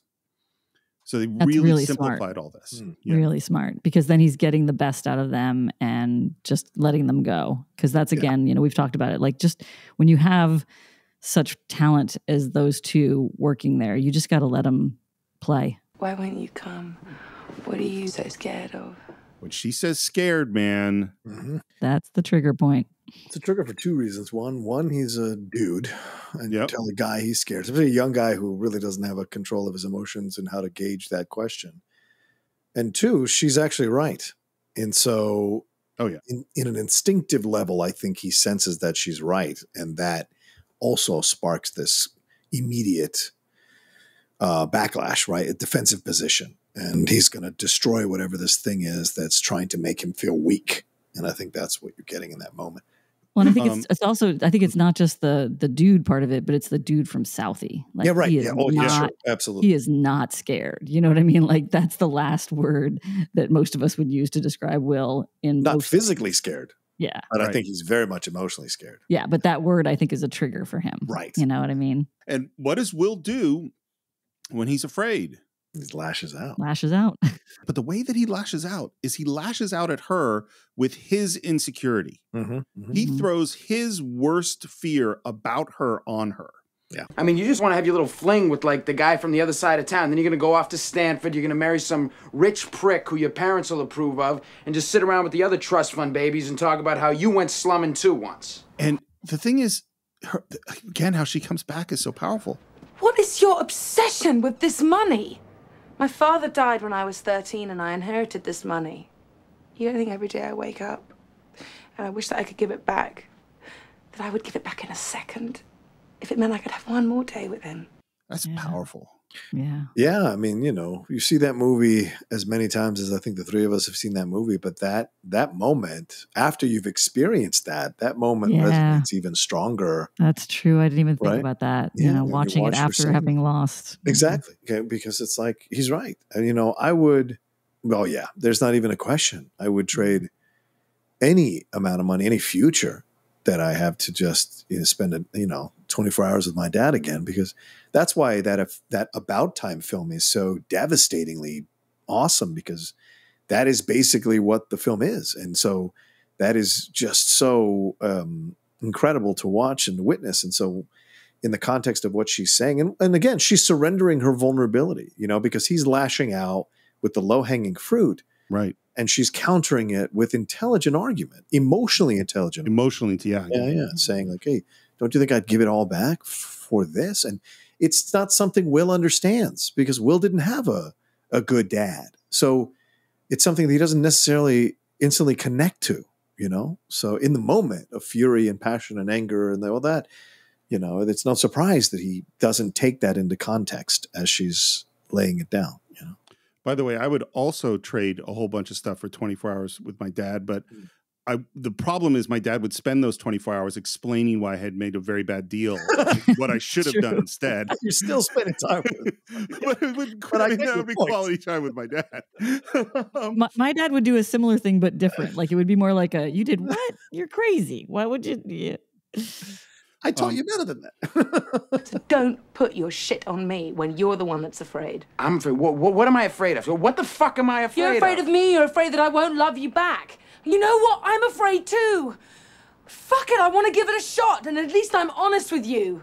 I'm not honest with you? No, what about your 12 brothers? Boom! Like she has all, and just like any intelligent woman, she has the bullets in the arsenal. Oh yeah. To use when she needs to use them, and not to kill, to, you know, make you pay attention and kind of call you out on your shit. She's been thinking all this stuff for a long time. Yes. Yeah. She has been waiting and waiting. She keeps waiting and hoping that he will come to her and tell her the truth, and he's not doing it and not doing it. So at this point, she's like you said, she's got the arsenal, she's got the bullets, she's got them there, and so this is the time to use them. If not now, when? Right? Right. And what's Will's first instinct when she asks him this question? He starts to go. It is fight or flight, and we're now to flight. Mm-hmm. And she gets in his way and says, "No, you're not going. You're not leaving." Both of their performances are amazing. Yeah. But Minnie Driver's ability to play deep love and compassion, real strength, and powerful, profound, sad reactions to the truth that she's now hearing about this guy. Yeah. That's a lot that she's doing. Because hearing the guy that you're, having this conversation with, this guy that you're falling in love with and have been wondering all this time what's really going on, and have him actually finally say, I'm an orphan, and having to process that, because she probably, I don't know what she expected, but she probably didn't quite expect that. What do you want to know? What? That I don't have 12 brothers? Yeah. That I'm a fucking orphan? No, you don't want to hear that. Didn't know no, that. You don't want to hear that. You don't want to hear that I got it. fucking cigarettes put out of me when I was a little kid. I didn't know that this isn't fucking surgery, that the motherfucker stabbed me. You don't want to hear that shit, Skylar. And she, crying, but says, I want to hear that shit because I want to help you. And help is just like scared. She should have said, I want to know you, but she said, I want to help you. And because she didn't realize what a trigger word that was going to be for him. I think she said her honest truth that she does want to help him because she loves him. Yeah. And so unfortunately, she doesn't know like the full extent, because I imagine he hasn't told her the full extent about the Sean or Jerry situation. So for her, that word means, being there for you and because I care about you. And there's huge value in that. But he's not smart enough or emotionally ready enough to really grasp what she's offering at this point. She's trying to hold him and he grabs her arms and pushes her very forcefully against the door. God, I just want to be with you because I love you. Don't bullshit me. Don't you fucking bullshit me. And it's scary. We don't know, like, this is inches away from real violence, I think. And what occurred to me when I was watching was Will can handle pain much more easily than he can handle love. Mm-hmm. Love is what he's afraid of. And so he'll move things. He makes Sean attack him. Yeah. Because he can't deal with intimacy, because he can deal with the attack. Right. I want to hear you say that you don't love me. Because if you say that, then I won't call you. And I won't be in your life. And he looks at her, and it's a very hard look, and then looking right in her eyes, he says, I don't love you. And walks out. Ugh, such a cool scene. It really is. Followed by a small moment of comedy as Will, shirtless and shoeless, is trying to put on his clothes in the square while some college girls walk by laughing at him. Walk of shame. And then we're back at MIT, and Tom is giving Will a pep talk, kinda. Most people never get to see how brilliant they can be. They don't find teachers who believe in them. Which is Tom, sadly. Oh, I mean, Will could care less of what Tom is saying. Yeah. But it's, you add that on to what he just experienced with Skylar, and it's even more of a, like, I don't give a shit, dude. Like, work out your own issues, you know? Jerry enters and it immediately sends Tom out to get some coffee. Will hands him his work, and you can see Jerry first start to go, yeah, this is good. And then... This can't be right. It would be very embarrassing. I think Will has just shown that Jerry made a very public mistake somehow in Matt. Yeah. That's what I see happening in the scene. Look, maybe I don't want to spend the rest of my fucking life sitting around explaining shit to people. I mean, no one's talks to Professor Lambeau this way. What I love about that moment is that it's so telling about both of them, because like Matt, the Will's telling his truth in that moment, which is he really doesn't want to explain.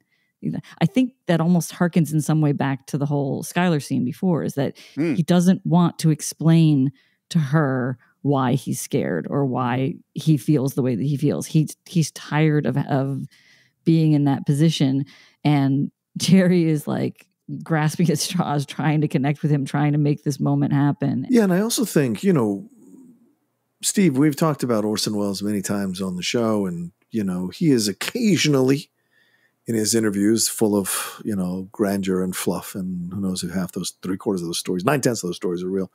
But he talks about the frustration of being a genius or called a genius.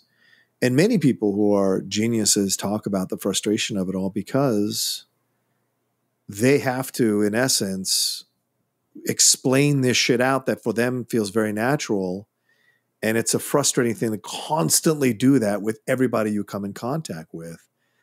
And you hear about them being, it's not an excuse, but you hear about them being temperamental or angry or frustrated or, you know, lashing out.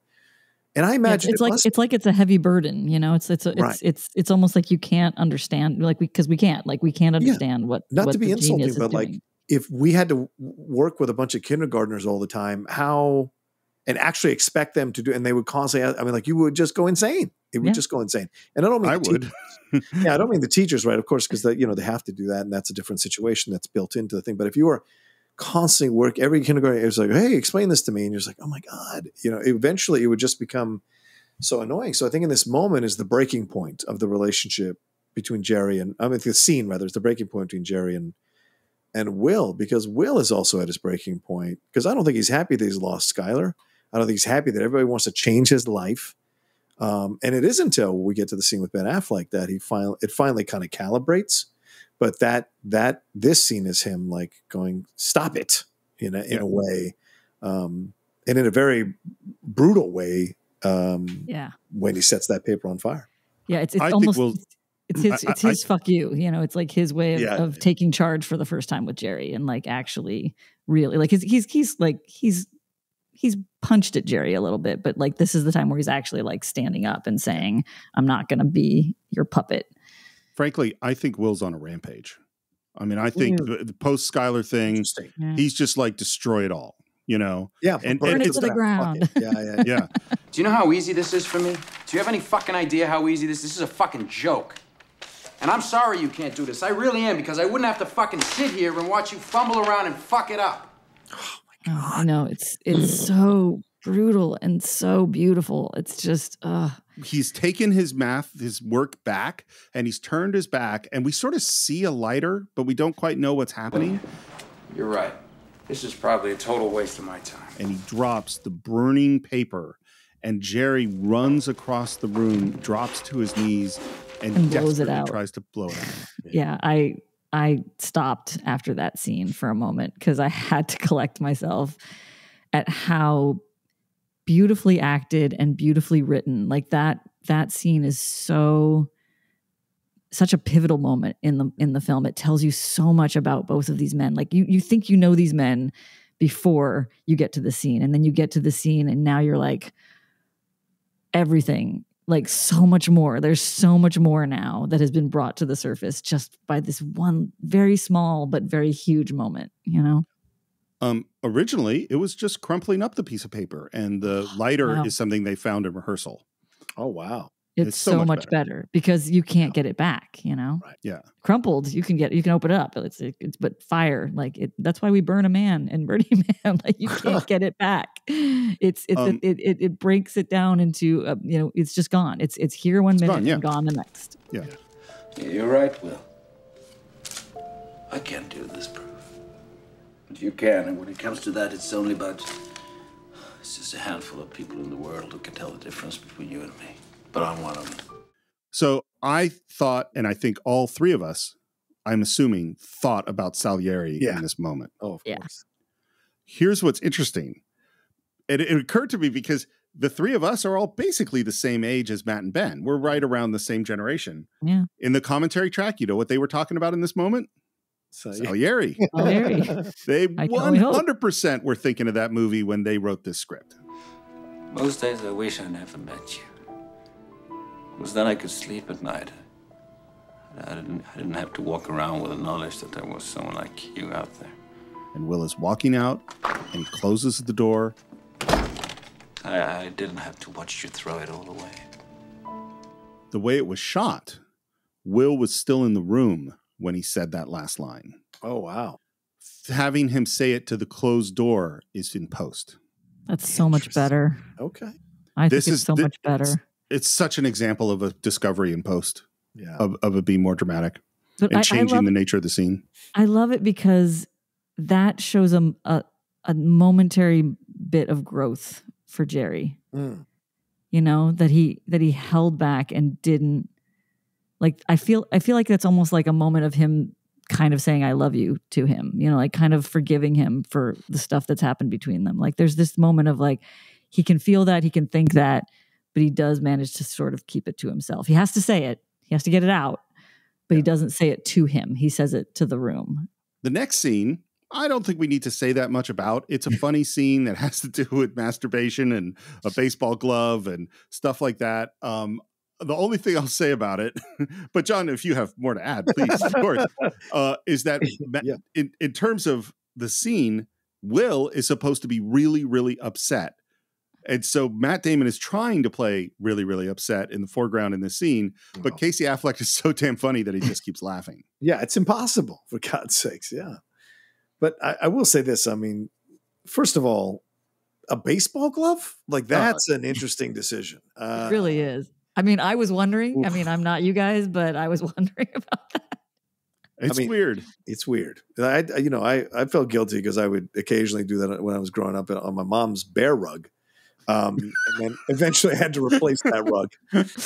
But the baseball glove, like, is there wool or cotton inside the glove? Because I hope to God it isn't one of those straight leather gloves, because you are scarring yourself up. Some people are into leather. I mean, you know. Yeah, well, fair enough. Casey seems like, the kind of person that might. Yeah. I'm going to say something weird, which is I adore this movie. I absolutely love it.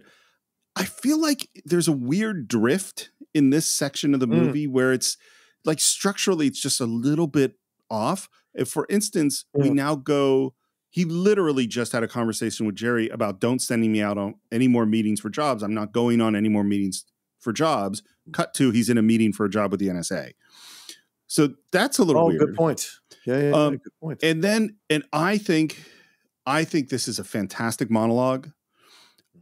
It's weird. It fits strangely into the movie, and it's really long, so I don't want to go through the whole thing. But it is a beautifully structured monologue. They ask him. So the way I see it, the question isn't why should you work for the NSA. The question is why shouldn't you? It's a tough one, but I'll take a shot. And then he starts telling this story, and as you see the speed of his mind, and the story is. He cracks a code, which leads to a war, which leads to someone from his neighborhood going to fight in the war, which leads to him getting wounded, which leads to the factory getting shipped to where the war was, which leads to him losing his job. And then there's a shipwreck, which leads to an oil spill, which leads to, all sorts of horrible stuff. And he finishes up with him saying, so now my buddy's out of work. He can't afford to drive, so he's walking to the fucking job interviews, which sucks because the shrapnel in his ass is giving him chronic hemorrhoids. And meanwhile, he's starving because every time he tries to get a bite to eat, the only blue plate special they're serving is North Atlantic scrod with Quaker State. all of which is really funny. And then Gus Van Sant had the very, very strange idea to write in the middle of this monologue to leave the business meeting and cut to Sean's office, where Will is now telling the story to Sean. I figure, fuck it, while I'm at it, why not just shoot my buddy? Take his job, give it to his sworn enemy, hike up gas prices, bomb a village, club a baby seal, hit the hash pipe, and join the National Guard. I could be elected president. It's all a good monologue, and it is funny. But I kind of go like, what does this have to do with anything? I believe that's the one scene that's sort of left over from when it was The spy more stuff? the Yeah. spy stuff. But yeah, it is definitely slightly out of place in some ways. But I think it does again show us more of his crazy intelligence and his crazy ability to be in any place and make it work. This is how a genius would rationalize things, right? I mean, an extensively long story that is interconnected. You know, we were doing the forum. One of the things that has always stayed with me, and look, you can toss out 90% of what I learned at the forum, in my opinion, but like, there are two things that stick with me: the idea of your word, and the other is the future fear stuff. How you can talk yourself out of everything if you live in a place of future fear, which I think Sean is about to deliver to Will in this exchange that leads to what it leads to. But that's what he's doing is basically outlining a future fear that excuses him not taking a chance on this situation, just like he did with Skylar. There's a mirror here to the Skylar. Totally. Yeah. If you go to Cat, what if you change your mind? And what if this and that, this and that? So he lives in this place of, I can't trust anything other than what I have here in Southie that I've constructed with these guys. That's it. So that's why he is such in a state of like a cat on an electric wire. He is. Sean and Jerry are tag teaming him, telling me he needs to change his life. The judge himself said, we're done with your excuses and your smart little cracks. Yeah. Those days are over. MIT, he's no longer at MIT like squabbing, so he can't hide out anymore. And then Skylar shows up to show him the possibility of being in love. And so there's so much of his world that's being turned upside down that he's defaulting to all these things to excuse not going forward because he is legitimately afraid that it will all fall apart and he will be unable to reconstruct it again, because God knows what it took for him to construct it in the first place. Like, that's actually a good point. Right? I mean, how much he swallowed, ignored, looked past. Anyone that comes from an abusive upbringing understands that state of mind, that Jesus Christ, I just put this together. Let me have this. The house of cards nature it all. It is. Feeling, yeah, it's a house of cards on the outside, but for those of us who are in the house of cards, it really feels firm, and that's what. But we're aware that any little shift is a problem, and that's why we work so hard to keep the shift from happening. Yeah, exactly. Yeah. Well, Will started building up the defenses in the first place because of real pain. Right. And now that those defenses have become to weigh him down, it doesn't mean that when the defenses are falling that it isn't really, really scary, because you're a fragile little kid in there. You feel like you're alone, Will? Which actually is the start of the scene. That's where the scene started in the script. He pushes him on whether or not he has a soulmate, which his first answer is Chucky. His next answers are Shakespeare, Nietzsche, Frost, O'Connor, Pope, and Locke, all of whom are dead. You'll never have that kind of relationship in a world where you're always afraid to take the first step because all you see is every negative thing 10 miles down the road. Literally exactly what you just said, John. You're absolutely 100% right. What are you passionate about? What do you want? I mean, there are guys who work their entire life laying brick so their kids have a chance at the opportunities you have here. And now Will's next defense is that he didn't ask for this. This is a thing that's going to come up again. What's wrong with laying brick? Nothing. There's nothing wrong with that. That's somebody's home I'm building. Right. And it comes out really quick, but I think it's really important. My dad laid brick, okay? Busted his ass so I can have an education. Now, this is the dad we're going to find out more about in the next scene, but... Right. What's wrong with fixing somebody's car? Someone will get to work the next day because of me. There's honor in that. And Sean's not arguing that they're not honorable. You could be a janitor anywhere. Why did you work at the most prestigious technical college in the whole fucking world? Why did you sneak around at night and finish other people's formulas that only 1 or 2 people in the world could do and then lie about it? Because I don't see a lot of honor in that, Will. It is just like Skylar calling him out in the whole thing. Like, it is so perfect. And can I tell you, the first time I watched the movie, when he's laying that down, I was like, I didn't even think about that. The movie does such a great job of distracting you with all the stuff that's going on that moment can hit you really hard if you haven't even thought about the fact that Will might have in some deep, deep subconscious way himself wanted to change his life. And in a way, by starting the process of working at MIT, that was his really emotionally stunted way of trying to initiate some kind of process that will lead to him climbing out of this hole that his life had become. Because although it was comfortable, I think in some level as a genius, he sensed it was harmful to him. And so he needed to find a way out that wasn't him overtly doing it. You know, when I think it's almost it could even be less than that. It could be that he's maybe not even quite aware that he's trying to change his life, but just changing the monotony of his life, just changing a little thing in his life. Yeah. And maybe he's not even thinking about the fact that that could lead to a change in his life. But I think since Sean has obviously nailed him so carefully that Will is finally going to give an honest answer. And he, from the heart, says, I want to be a shepherd. And I love Sean's just like done with him reaction. Yeah. Really? Get the fuck out of here. Yep. His face in that moment is just great. I want to move up to Nashua, get a nice little spread, get some sheep and tend to them. Maybe you should go do that. What? You know, if you're going to jerk off, why don't you just do it at home with a moist towel? You chucking me? And what's so funny is because it's like the relationship with Skylar. Yeah. He's freaked out that I need to be here. Oh, wow. There's repercussions or consequences to my actions. Your therapist is not supposed to be able to kick you out. Listen, you're not going to answer my questions. You're wasting my fucking time. What? I thought we were friends. What do you mean you... And I love Sean's response. Playtime's over. He doesn't say we're not friends. Right.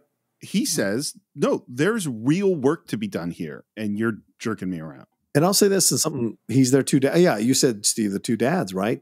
And I think you, Karen, said you got to figure out when to push, when not to push. Yeah. This is Sean pushing as a dad. This is Sean as the dad in the situation pushing in this moment because he knows Will is on the verge. Yeah, he sees the breakthrough on the other side and he's going for it. And this is Will in his last defense making a joke, whatever. So Sean does the unconventional thing of kicking him out. I think because he knows it's going to work. I think he finally sees that this is the time that if he pushes, he senses Will, that maybe Will will get it. And things come in threes. Skylar pushed him and he attacked. Right. Jerry started to push him with the work stuff and he attacked and destroyed Jerry. Right. And now Sean has pushed him. So what does Will do? You lecturing me on life? Look at you fucking burnout. What winds your clock? Working with you. Which I think is a great answer. It is a great answer. Where's your soulmate? You want to talk about soulmates? Where is she? Dead. That's right. She's fucking dead. She fucking dies and you just cash in your chips and you walk away? It's brutal. He's not wrong.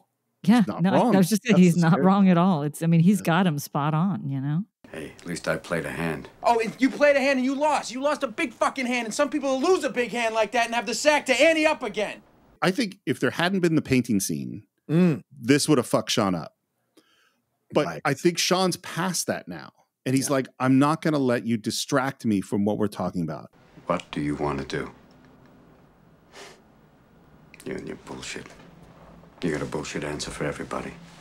But I ask you a very simple question, and you can't give me a straight answer. And he opens up the door for him and says, see you, Bo Peep. Bo Peep is great. Oh, Bo Peep is so good. For me, some of the greatest things in the world is when you can be deeply moved and then bust up laughing. Fuck you. You're the shepherd. That is an improv. After he's out, he says, shepherd, little prick. They're all of these scenes between them are great, but this one, I don't know. What I love about this one is it's so completely different. Like this scene is, you see them both kind of just say, fuck it, and just try something new with each other. And it's great because then it leads obviously to what we're getting to. But it's so nice to see that other side of the relationship. Will's at a phone booth. He calls Skylar, not to make up with her, but to say that he's taking a job and he's not going to be just a construction worker. Well, you know, I never really cared about that. There's a whole bunch of weird stuff that like Will felt the need to justify himself to her career-wise at this moment. I love you. And he doesn't answer. Well, You take care. Let me ask a Steve Morris question. Yes.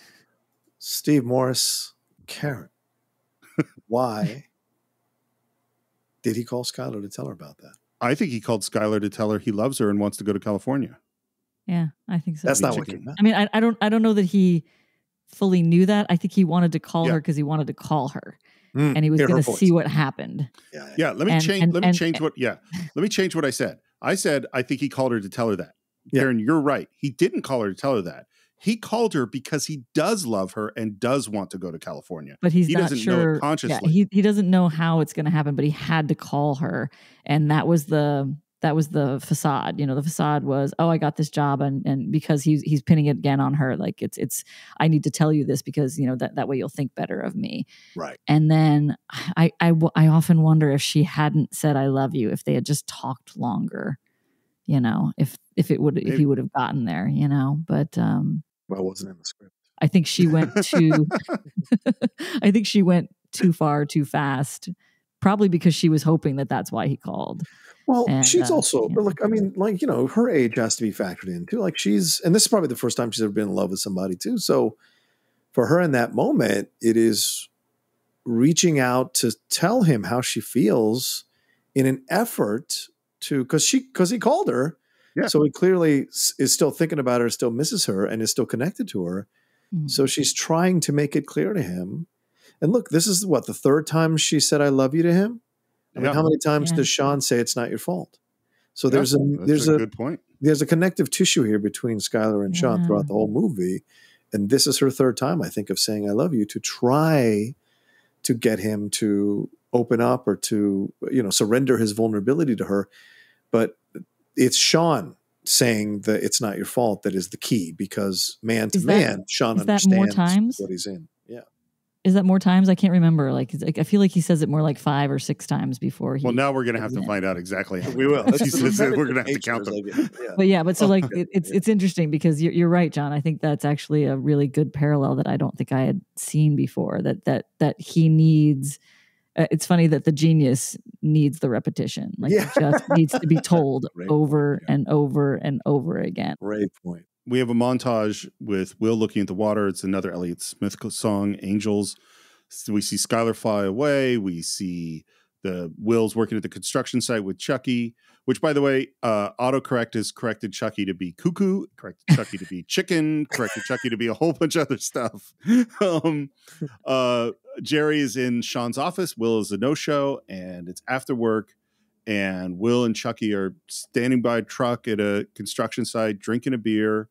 And I just want to say, I want to bring it up here, is that what Matt Damon and Ben Affleck did was really scary. Just as what Sylvester Stallone did with Rocky is really scary. Is that, okay, we wrote this script, and now the whole movie rests. We have to deliver every day as actors. Yeah. Mm-hmm. And this is the scene where Ben Affleck was scared. This is the scene where he knew he had to deliver. Yeah. Oh yeah. Well, this is the scene for him. Like this is the big moment. And by the way, one other thing, Matt and Ben did work construction as they were struggling actors, and the sign in the background is the sign of the construction company that they worked for. Yeah, awesome. I read that. And they're talking about Will's future and the meetings, and Yeah, they gonna hook you up with a job or what? Yeah, fucking sit in a room and do long division for the next 50 years. Yeah, probably make some nice bank though. And Will is not happy about the job. He's resisting all this stuff. Better than this shit. Way out of here. I want to way out of here for. I mean, I'm gonna fucking live here the rest of my life. You know, be neighbors. You know, we'll have little kids. Fucking take them to Little League together up Foley Field. And there's this huge reaction, and this is just a perfect speech. Yeah.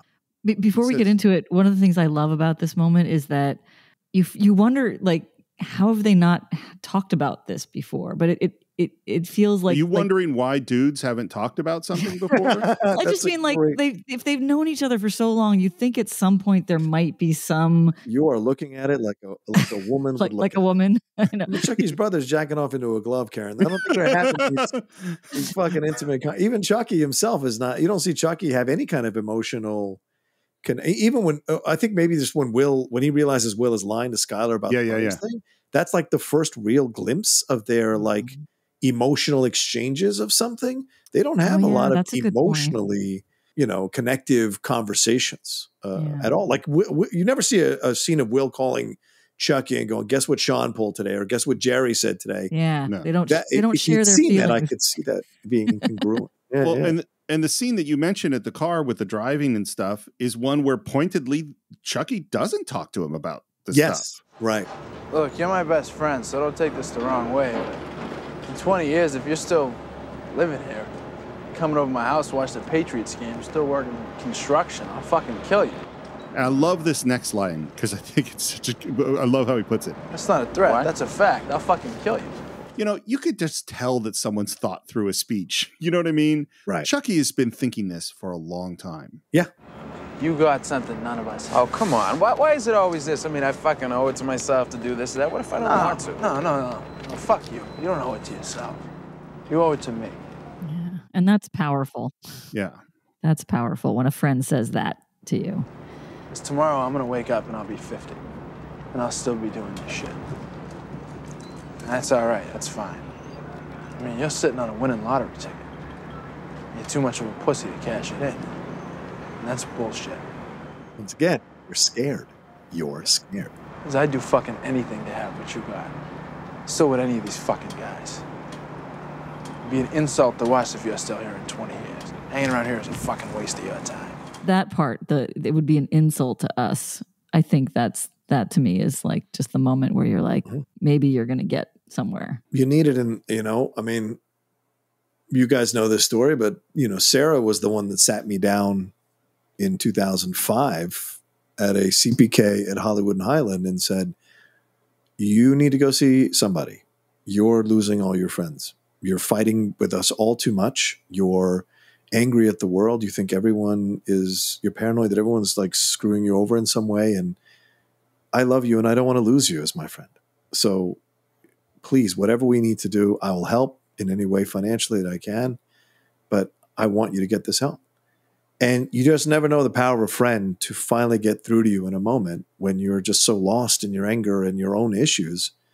And I think this moment is so powerful because of that. I think my own personal connection to that moment as well and what I went through and what that led me to down the road and where I'm at now. It's such an essential part of my life. And so this speech, Chucky is the one person who can get through to Will and who Will trusts to see through his bullshit and trusts his opinion and analysis on more than Skylar, who he's just kind of met, more than Sean, who he's just kind of met.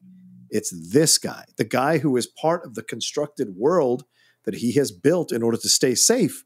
Even this guy is telling him enough. And I think there's such power in that. And Ben does a great job. He looks to his right a bit too much for me as an actor because that's a default thing, like putting your hand on furniture when you're acting. But overall, I think he does a great job in this scene in the back and forth. And you feel the authenticity of it. You know what just occurs to me? Because the "It's Not Your Fault" scene is so powerful. It is. Is that we go like, that Robin Williams saved Will Hunting's life, But actually, it's Skylar and Chucky, and I would say even Jerry and Sean. They all have to come. Without one of them, Will's, doomed. If Sean doesn't act on seeing him solve the problem, none of this happens. Yeah. None of this happens. Every day I come by your house and I pick you up. And we go out, we have a few drinks and a few laughs, and it's great. You know what the best part of my day is? For about 10 seconds from when I pull up to the curb when I get to your door. Because I think maybe I'll get up there and I'll knock on the door and you won't be there. No goodbye, no see you later, no nothing. I'm just left. So powerful because it really shows you the bond between them, because this is the moment where you finally see Will being gotten through to by someone, you know, like you said, it's not just a one person. It's not a 1-2 punch. It's kind of a 4 punch, you know, it's all 4 of them hitting at the right moment. But this one lands harder than the first 2. Mm-hmm. And I think it sets him up for Sean to, you know, to finish him off in the other scene. We're back at Sean's office. Wait a minute. Steve Morris, Karen and I gave our opinion. What is your opinion of the scene? You didn't say what you thought about this exchange and how it affected you as you were watching it, and maybe now as an older man looking at it again for the first time. Maybe I didn't want to face the deep emotions I feel because it makes me cry every time. There we go. Yeah. And it's such an act of, these are real friends. Yes. And I think part of it is Ben and Matt are real friends. Yep. You know? Yeah. You can't make that stuff up. That's just in their bones. Well, and I think it goes to, I'm glad, Karen, you brought up the thing about why, you know, why haven't they talked about this before? It's that dude lack of ability to talk like this that makes it, when the dude does talk like this, so damn powerful. Mm-hmm. All of his time with Chucky is just joking and fun and, you know, getting in fights and whatever. Right. So when Chucky just talks straight to him, that's huge. Yeah. All right, so we're in the midst of a fight with Jerry and Sean about what's happening with Will. He's a no-show. And there's all the little bits of insecurity from Jerry are just so funny. I don't care if you have a few laughs, even at my expense, but don't you dare undermine what I'm trying to do here. Jerry has a whole fantasy that Will and Sean are laughing at him behind his back. Right, which speaks volumes about how, you know, his paranoia about himself. Yeah. Well, and the grandiosity that he thinks they're talking about him. Like, he has nothing to do with what they're talking about for the most part, you know? He's got problems. Well, what problems does he have, Sean? That he's better off as a janitor? That he's better off in jail? Better off hanging out with a bunch of retarded gorillas? Oh, why do you think he does that, Jerry? Do you have any fucking clue why? He can handle the problems. He can handle the work, and he obviously handled you. Because basically, Jerry thinks he's totally manipulated Sean. And who's he handling? He pushes people away before they have a chance to leave him. It's a defense mechanism, all right? And Jerry, while lying down, which I love, which was Stellan Skarsgård's idea, to lie down in the midst of this fight. Now, don't you do that, Sean. What, Jerry? Don't you do that. Don't infect him with the idea that it's okay to quit, that it's okay to be a failure, because it's not okay, Sean. Like, the level of asshole is so high. It's so high. Yeah, you're right. Again, because he's losing the argument. So he defaults to this, or he's frustrated that he's not getting through to Sean. So he thinks, I'm going to hit Sean where it hurts. And he says something like this, which is so, as the kids now say nowadays, out of pocket, because it's such a personal attack. Yeah, that's what I've heard. I don't know that phrase, but clearly I'm not a kid. And if you're angry at me for being successful, for being what you could have been, Sean. I'm not angry at you, Jerry. Oh, yes, you're angry at me, Sean. You resent me. But I'm not going to apologize for any success I've had. I'll tell you what I think about Jerry. Okay. You know, he's framed this whole thing that he's a success and Sean is a failure. Yeah. And I think he has to believe that, because I think Jerry is deeply unhappy and is really, really scared that he's the one who's a failure and maybe Sean's a success. Yeah, that's a good point. Yeah. Well, and it's also, if you go back to your theory, Steve, about the power dynamics when their relationship started in school together, if Robin Williams' character, if Sean was the one in the position of power and sort of leading Jerry and teaching him, it almost feels like this is Jerry's attempt to flip the script at the later point of the thing of like, this is his moment of saying, this is where the student becomes the teacher, and now I'm going to teach you all the things that you need to know, just like you taught me the things I needed to know back, way back when.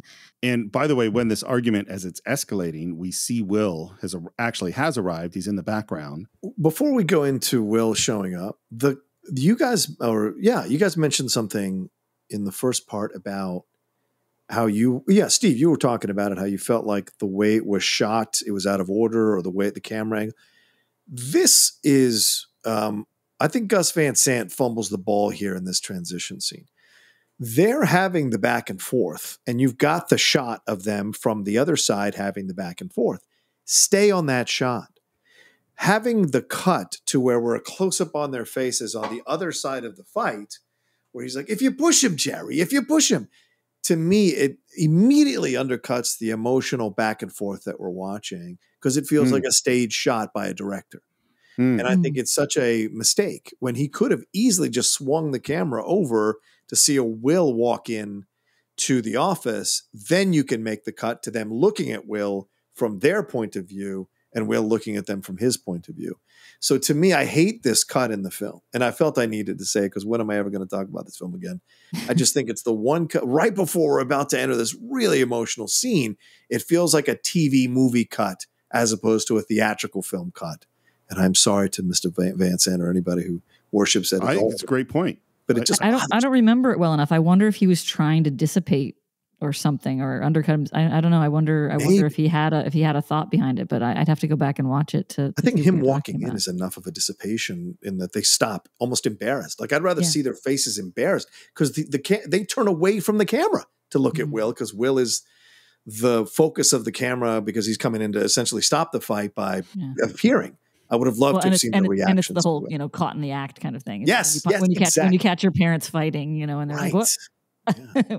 We're not fighting. What's going on? What are you talking about?" Exactly. I would have liked to have seen that more. Yeah, absolutely. My two dads are fighting. I think it's a great point. And what's interesting to me is that Sean he's certainly heard all the little condescending jabs. Oh yeah. But he hasn't really reacted, and now he loses it on him. He says, I know who I am, and I'm proud of what I do. It was a conscious choice. I didn't fuck up. And you and your cronies think I'm some sort of pity case. You and your kiss-ass chorus following you around going, the Fields Medal. Why are you still so fucking afraid of failure? I don't think Jerry heard any of that. No. His response is, it's about my medal, is it? Oh, God, I can go home and get it for you. You can have it. Oh, please don't. You know what, Jerry? Shove the medal up your fucking ass, all right? he just like, I have succeeded. Therefore, Sean must be a failure and must be jealous of me. Right. As opposed to Sean made different life choices. Because I don't give a shit about your medal, because I knew you before you were a mathematical god. When you were pimple-faced and homesick and didn't know what side of the bed to piss on. Yeah, you were smarter than me then, and you're smarter than me now, so don't blame me for how your life turned out. It's not my fault. I don't blame you. It's not about you, you mathematical dick. Jerry gets to Sean. So, oh, yeah. So I love that because Sean is not infallible. And certainly Will has gotten to Sean a couple times now. But Jerry does get to Sean because I think Sean in some way does feel a little bit like, and as Karen pointed out earlier, does feel like he didn't quite accomplish and would like to get a little bit of respect because who doesn't want that? And so he doesn't like being seen in a certain way. So the fact that Jerry brings this up kind of works on Sean because it must have intimidated Sean to be a Southie kid in this college achieving, the things he achieved. Yet there were slights and little comments about him being of lower class or lower financial status that probably has kind of stayed inside his body for years. Yeah. And so Jerry represents that, which is why he goes off the way he does in such a brutal fashion at Jerry.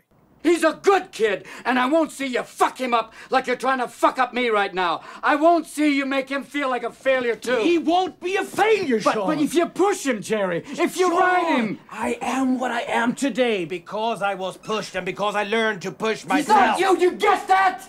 And that is when Will shows up, and their, reaction of being seen in this moment. I can come back. I'll come in. I was just leaving. And Sean needs a moment to kind of gather himself. A lot of that stuff goes back a long way between me and him. Not about you. And in his hand, he has a folder. This is your file. I have to send it back to the judge for evaluation.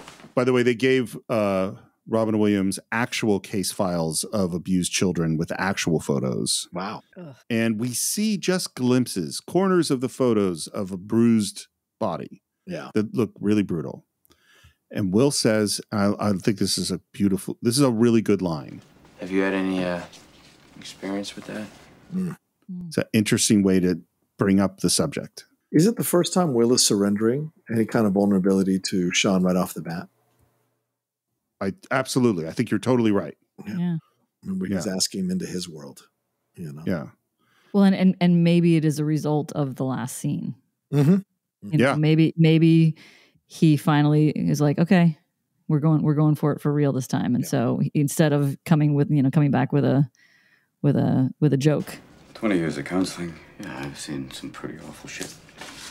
I mean, have you had any experience with that?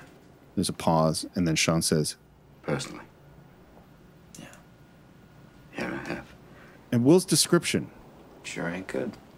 That is an incredibly vulnerable line for Will. Yeah. And Sean says, My father was an alcoholic. Mean fucking drunk. and then we cut to this top-down shot of this man coming up the stairs. He'd come home hammered, looking to wail on somebody. So I'd provoke him so he wouldn't go after my mother and little brother. Interesting nights were when he wore his rings. And that man coming up the stairs goes into that kaleidoscope image. Yeah. From the title sequence. And then Will says his truth. He used to just put a wrench, a stick, and a belt on the table and just say choose. Sean says, logically. Well, I gotta go with the belt there, Vanna. I used to go with the wrench. Why the wrench? Because fuck him. That's why. Yeah, I had to stop and write that line down because I just think that line is so sad and so beautiful, and so I think that encapsulates Will in one line, you know? Yeah. That moment is just so, I think if you just hear that one line about him, you know almost everything you need to know about him. His defiance. Yeah. I think in a movie filled with great lines, everything from, how do you like them apples to I got to see about a girl, because fuck him, that's why it might be the greatest line in the movie. Yeah. It's just so much there. Yeah. And it's just filled, like I'm getting emotional just thinking about it. It's so vast. There's so much in that one little moment. Well, and defiant was a great word, Karen, and it's brave and it's foolish and it's self-destructive and it's strong. I mean, there's so much in there. So, what is it like? Will has an attachment disorder? Is it all that stuff? Fear of abandonment? The thing about dealing with the genius, Will's read all the books. Mm-hmm. It's not like Will he knew this already. It's not, you can't self-diagnose. You're right. Yeah. I mean, intellectually, sure. I mean, I know intellectually what some of my problems are, but I still seem to make the same mistakes over and over again. Welcome to being human. And I love that when he says, "Is that why I broke up with Skylar?" That Sean, surprised, says, I didn't know you had. I did. You want to talk about it? No. And now we've gotten there. Yeah. Sean says, I'm gonna cry. I'm gonna burst into tears just trying to explain the scene. He says, Hey, Will, I don't know a lot. You see this?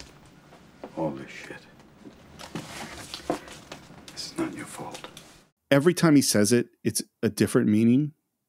Yeah. And it's all so gentle. Look at me, son. It's not your fault. And every time Will responds to "it's not your fault," it's different. Because the first one is casual. I know. It's the intellectually, I know that's not my fault. It's not your fault. And now Will is trying to communicate clearly. I understand what you're saying. You don't have to continue. With a little more emotion. I know. No, you don't. It's not your fault. And then Will's starting to get scared. Why is he scared? Because Sean is not only physically getting closer, he's emotionally getting closer to going through all of his walls. You know, I liken it to Agent Smith putting the hand inside everybody and turning them into Agent Smiths. He's what do you call it? He's just penetrating. Yeah, he's penetrating through all the walls with love. And if you recall, Skylar tried to do this and he retaliated, as you said, Steve, with a forceful physical grab. Yeah. Chucky tried to do this, and Chucky used the same terms that Sean just used. I don't know much, but I know this. Oh, yeah. So there's this, you know what I'm saying? So there's this thing that's piece by piece, and then the Jerry and Sean back. So like piece by piece, the walls have been slowly coming down. And then here comes Sean. And Sean does it in a way that's like, Sean doesn't like, they don't sit down. And Sean just, you see the file, puts it down, blah, blah, blah. And you see Will almost feels a little naked because there's all his shit there. Oh, yeah. Yeah, good point. So everything is there on the table. Literally everything's there on the table. And so Sean is coming in. taking a chance, as he did kicking Will out. He's taking the same chance by trying to go in and through Will's walls. Yeah, I also think he's scared because I think I don't know if he made a conscious pact with himself, but he made a pact with himself when he came into this scene that he was not going to be flippant. He was not going to deflect. He was not going to say jokes. So he is present. Yeah, good point. With Sean, fully present. And the more that it comes to him, the more it gets him, because it's like he can't go back on this promise that he made to himself that he was going to do this for real this time. There's a moment that I totally skipped over that I want to bring up now, which is that at the racetrack, when he's listing his 12 brothers and he says Jimmy, Patty, Billy, whatever they all are, Skylar at the end says, And Willie. Willie? Yeah. Will. I didn't mention it before, but the reason I'm bringing it up now is it suddenly occurs to me after Chucky and Skylar and even Jerry, to some degree, have stripped away pieces of his defenses. Yeah. The person that Sean is saying it's not your fault to is not 20-year-old, 21-year-old Will. It's Willie. Yeah. It's Oh, the yeah. little kid. Good point. There's this little kid who thought it was his fault. Yeah. Who blamed himself, who felt like a bad kid. Yeah. That little kid is the person that Will has been protecting. Yeah, that Sean's trying to get to. And it's moving faster. It's not your fault. I know. It's not your fault. All right? It's not your fault. And he's getting closer. And you see Will now is kind of losing the ability to speak. He's starting to cry. And let's just say Matt Damon's performances. He's crumpling. Like he's like physically crumpling on himself in a way that you've never seen him physically behave before. And what does Will do every time he starts to feel vulnerable? He attacks. And he tries to attack here. Don't fuck with me. It's not your fault. Don't fuck with me, all right? Don't fuck with me, Sean. Not you. It's not your fault.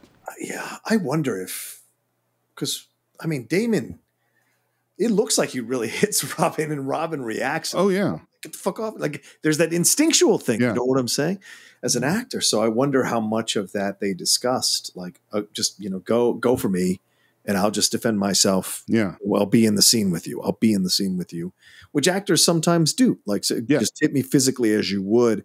I will stay in the scene with you, and so it takes a lot of trust to do that in a scene to bring out the reality of it. And then this line's really interesting. Sean, not you. Yeah. And I think it's that I trusted you. Mm-hmm. I felt safe with you. Yeah. And now I don't. And now I'm crying again. He says, it's not your fault. Will covers his face, starts to sob. It's not your fault.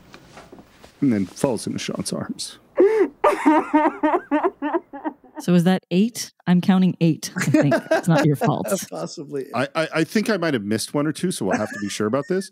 10? Are we saying 10 now? But and every one of them is beautiful and different. And, again, we've said it before, like the acting work between these two actors in this moment. And John, I hope that was what they did. I hope they had that kind of like let's just see where it goes and just, have that moment, because we've all seen that before when a moment can be born out of such truthfulness of a person in taking over a role and really just falling into it completely so that you can just, emote the way that great actors do. And it's just, I literally could watch the scene over. I mean, I would be a hot mess on the floor, but I could watch the scene over and over again because it's just, there's so much there. Like every time you see it, every moment, every word, every sentence, and he's saying it's not your fault. And that could be in lesser hands boring. And there's not a moment that you are bored in the scene. You're only, in a strange way, wanting more. You want him to say it more times. You want to see this scene go on. It's almost, if I remember correctly, and those of you who are still in acting classes, you can correct me if I'm wrong, but it's almost a Stanislavski exercise where you're repeating the same word over and over again, but you're giving it different meaning. And they're repeating the same word, a different word back at you over and over again. And you're going through this emotional journey in the exchange, because it's not the word that matters, it's the emotion you put in the word as an actor. So you the Meisner technique is a lot of that, of like saying That's the it, same the thing Meisner back and technique. forth, Sorry, the Meisner Meisner, one. yes. And so, definitely. So that's what I think. That's what they leaned on that for, which is genius to throw this in here, and it's why it's memorable because of the repetitive nature. of the it. repetitive nature of it is Battering just down, and because Robin Williams is such a deft actor, like he's so. I have no words for him. I just want to just go like I want to grunt for what he's so good. So by the way, based on my notes, the answer to the question is 10. It's not your faults. Wow. I think, and I might not be 100% right. I also think it's really interesting that what does Will say as he falls into Sean's arms? He says, "Oh my God, I'm so sorry." Yeah. And I think personally, he's apologizing to everyone. Yeah. To the world, to Chucky, to Skylar, to Jerry, to Sean, to himself, to the other kids in the foster house that maybe he didn't protect, to everything, to the cop that he punched, to all of it. Yeah. But definitely I think there's a lot to Sean, because I think there's such a deep connection between the two of them. I think Will never expected to find anyone that he could emotionally connect with the way that he emotionally connects with Sean, because Sean is of the same, that Southie thing that they both have been, in abused families and different obviously. But I think because Sean finally got through to him, I don't think he can say thank you yet. I think I'm sorry is his way of saying thank you for him getting through to him in that moment. And I love that as the camera pulls back, Sean says, "Fuck them, okay?"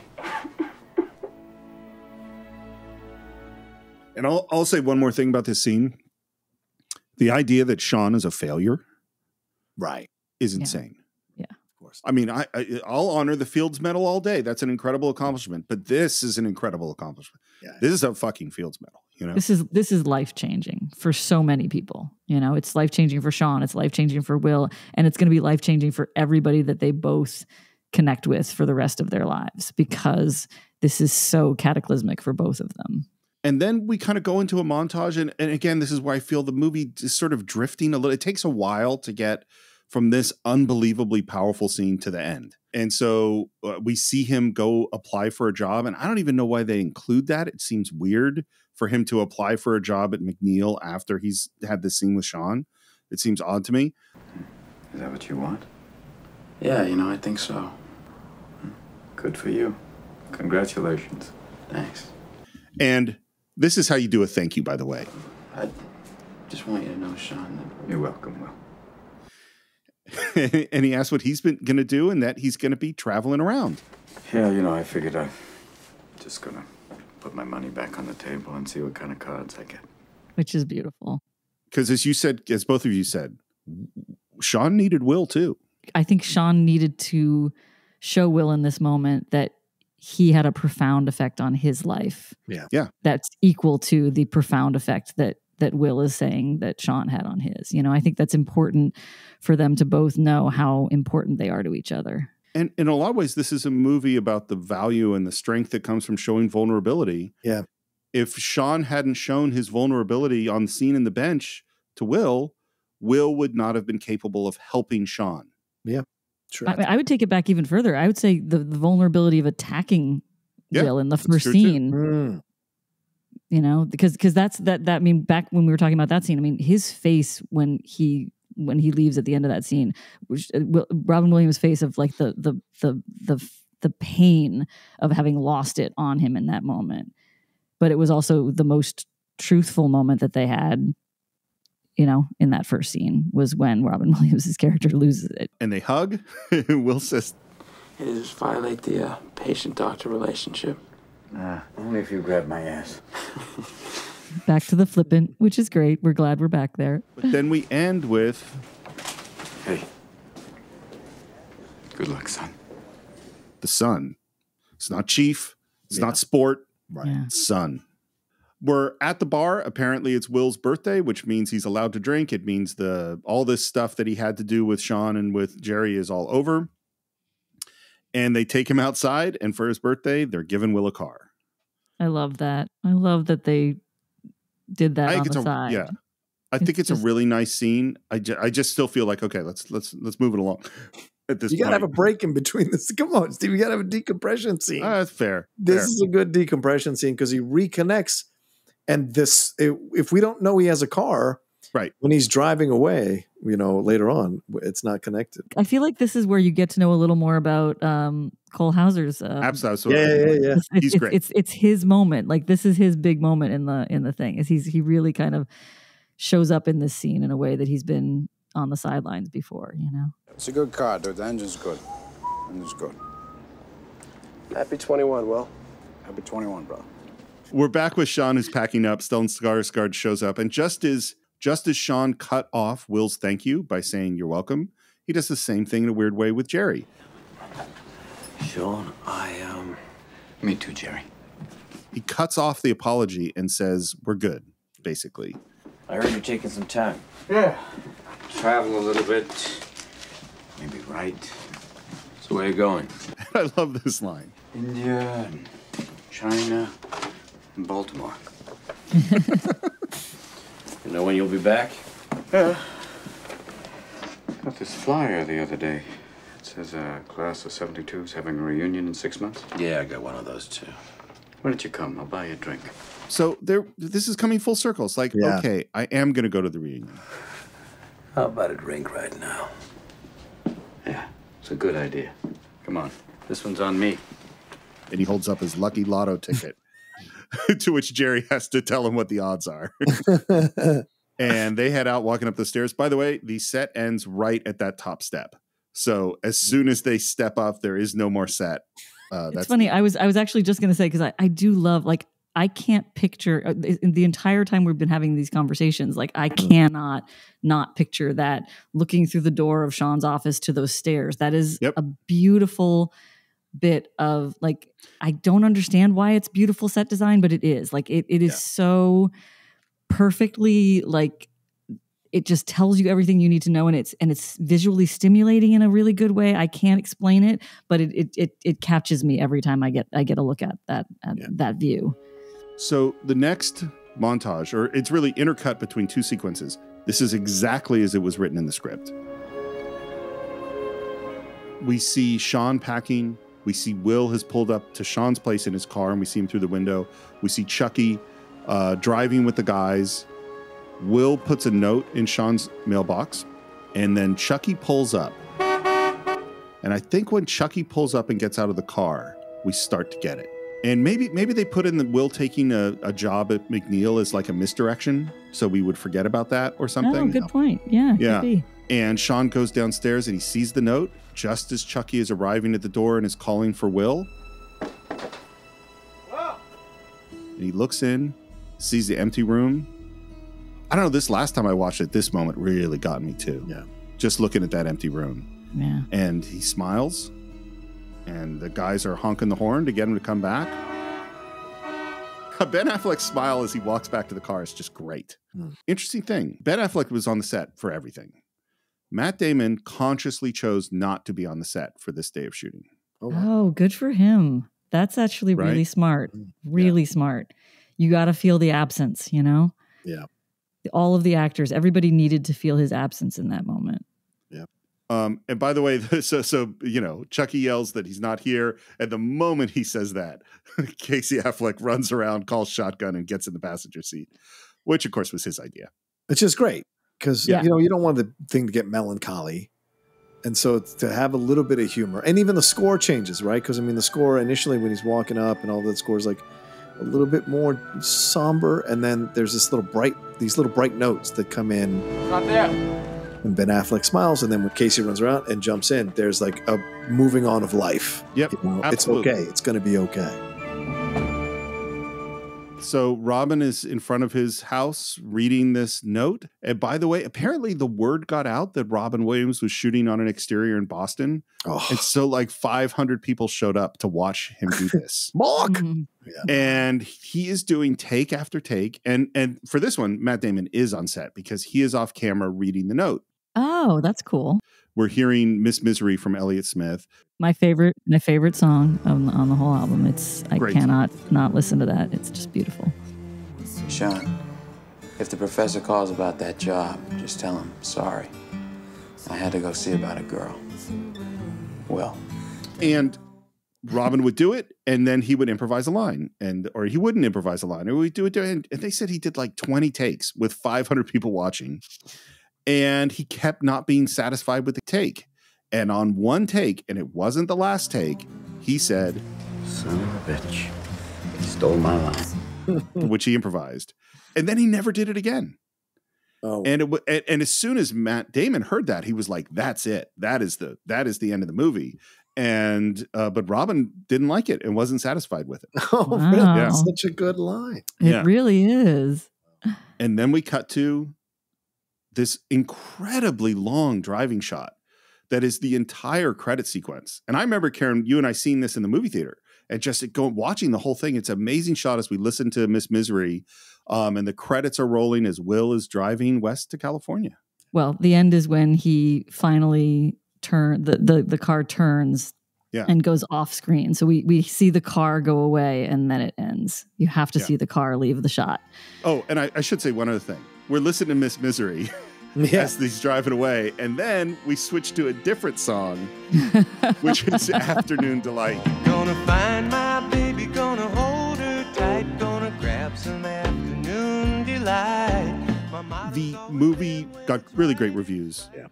The only negative that some people said was that it was predictable. That's not I wouldn't feel that. I mean, I understand structurally why it is in some ways, but if they say predictable, they're really talking like theoretically predictable. There's nothing in that movie that is, you know what I mean? Like the way that it was all done was not predictable. Maybe the story might have been a little predictable, but there's no predictability. I mean, when you have a story which is about a guy doing therapy to solve his problems, in the end he solves his problems. Yeah, no shit, that's what's going to happen. Exactly, but that's not what I'm saying. How it's going to happen. Exactly. So the movie had a $10 million budget. It grossed $225 million. Ugh. And Matt and Ben went off to shoot Dogma as we're rolling up to Oscar time. The movie is nominated for Best Picture, Best Director, Best Supporting Actor, Best Actor for Matt Damon, Best Supporting Actress for Minnie Driver, Editing and Score, and Original Song, which was Miss Misery. Miss Misery, yeah. Jack Nicholson gets Best Actor for As Good as It Gets. Minnie Driver loses to Kim Basinger from LA Confidential. Oh, interesting. I'd go with Minnie. I think Kim Basinger, LA Confidential, that's her best performance probably ever that I can think of. But I'd still go with Minnie Driver. Yeah. Up against Robin is Robert Forster, Anthony Hopkins from Amistad, Greg Kinnear from As Good as It Gets, and Burt Reynolds for Boogie Nights. Oh. That's a hell of a competition. That's a hell of a kind of category. Yeah. Best Picture is As Good as It Gets, LA Confidential, The Full Monty, and Titanic. So needless to say, this is the year of Titanic. But Robin did win for Best Supporting Actor. By the way, a favorite thing that I read about Robin Williams in this thing is he was talking about how when he got nominated and got the award for Best Supporting Actor, that he said it was really cool to get nominated and get this award because people for like a week or two after were like, hey, yeah, that's great, Good Will Hunting, amazing, really great movie, good one. And then a week later, they're all back to, hey, Mork. He was like, it was really nice for just like a week or two to not have the Mork thing be the thing that everybody was talking to him about. Yeah. And then Kevin Smith has gathered all the crew and cast for Dogma, shut down the film to watch the Oscars, because he's an executive producer on Good Will Hunting, and is waiting for the moment that Matt and Ben are nominated for screenplay, and they win screenplay. Ben Affleck, the youngest person ever to win a Best Screenplay Oscar. And Matt, I believe, was the second youngest to ever win. And Kevin Smith is told everyone that they're obviously going to thank him. They did not thank him. Apparently, he used that as guilt over them for years. Oh, my God. I have a quick funny story about it. Steve, I don't know if you remember this, but when I was rewatching it, I had completely forgotten about this. But then I'm watching the credits, as I do, because those of us that work in the film business, a lot of times we watch the credits and look for names that we might know. And especially old ones like this, I'm always curious to rewatch and see if there's anybody that I knew working on it. Steve, do you remember who I know that worked on this film? No. Kylie Fascia. Who you just saw a couple of minutes ago. I just saw. That's part of what happened is I was watching Good Will Hunting. Her name came up. We were friends on Instagram. And so I wrote to her on Instagram and that's how we reconnected. We saw each other on Sunday night for the first time in 17 years. I got to meet her 2 15 and 17-year-old sons. And the next time we see each other, she's going to come and meet my son, which I'm really excited about. And she was you met her through accounting. She was she was the first assistant accountant on it. And she and I worked for many years in accounting together. And I was just like, I had to write to her and be like, I keep forgetting that you work, because it's very seldom that on one of my favorite movies I actually know someone who worked on it. I'm trying to put my final thoughts in order. Let me. This is what I'll say. First of all, obviously, I love the movie. I find it incredibly moving, as you could hear in my voice as I was trying to describe certain scenes. You know, we've talked a lot about how the drama, that there's certain kinds of films that features and Hollywood studios have abdicated, and that those kinds of stories are more being told on TV, that they're more daring, more personal, more emotional stories being told on television than in the movies. But this is not a TV show. This is a movie. You can't tell this as a TV show. It is a beginning, middle, and an end. It's a perfect encapsulation. And these actors and this script and the daring of Matt Damon and Ben Affleck to create this for themselves and do this amazing job. And then all the people from Danny Elfman and Gus Van Sant to the incredible cast, we all talked about these amazing actors all come together to make this really incredible little jewel of a movie, which no matter how many times I see it is always going to make me cry. Well, I think this film endures because it speaks to the experience of so many people growing up, so many young men growing up, unfortunately still, an abusive upbringing, whether it be emotionally or physically, a feeling of inadequacy, a feeling of needing to protect yourself emotionally because you're afraid of the pain of loss, because you can handle physical pain. It's heartbreak that is always the more devastating one, most of the time, I would say, the more devastating one to recover from. And I think that's why it endures, because of the story, but also because of the writing and the acting and the direction, and the songs, which we haven't done enough to highlight Elliott Smith's songs and the score in this film, which really work on so many levels to give even more emotion to the scenes that we see. And sadly, Elliott Smith passed away under dubious circumstances only a few years after this film came out. Had his own struggles with addiction, his own struggles with mental health. So there's all of that in the song. And it's just a perfect time capsule of all of these actors just before they explode into our lives and become household names in a fantastic film that will, I think, echo forever for people, because the issues that they tackle, the journey that Will goes on and Skylar goes on and Sean goes on, and even Jerry to a degree, are connectable and relative and universal, no matter what generation you come from. And I think that's what makes the film so beloved still, and will make it beloved for many years to come. Karen, I know you waited a long time to come back on the Cine-Files, and I know you chose a very, very special film for you to discuss. What are your final thoughts on Good Will Hunting? I don't know. It's so hard to encapsulate, but I'm really glad, John, that you mentioned the score. I mean, not the score, the Elliott Smith stuff again, because there's been a few films in my life that I've thought the score or soundtrack was like another character in the film. And this is definitely one of those. Like, you can't imagine this film without the Elliott Smith stuff. Like, every scene that his music is in is better for it, and you feel like there's more going on because of that. And then even the Danny Elfman score stuff too, is it like they're the perfect symbiosis between score and music, and it really is beautiful. I love that when I came and watched it again, it held up completely for me. I was worried that it was going to be dated. I was worried that it was going to be hard in some ways, but it wasn't. For me, it was just perfection, like it was back when it came out.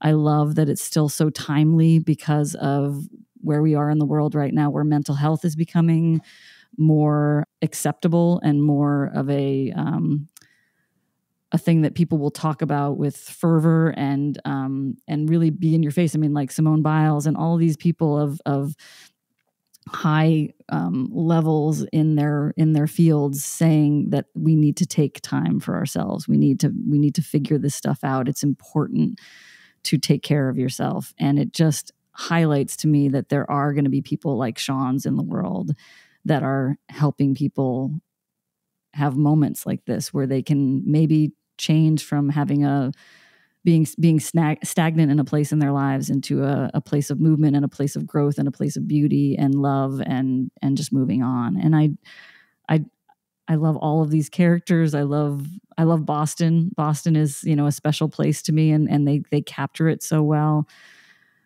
I don't really know what else to say except that I kind of want to go watch it again right now. I think that's the best thing to say. So that's what we think of Good Will Hunting. Of course, we'd love to hear your thoughts. You can search for us on Facebook, do a search for the Cine-Files. On Twitter, we are Cine_Files, Cine-Files Podcast on Instagram. And please, if you haven't already, subscribe to the show on Apple Podcasts or Spotify or Stitcher or YouTube or wherever podcasts are served. And please leave a review on Apple Podcasts if you have time.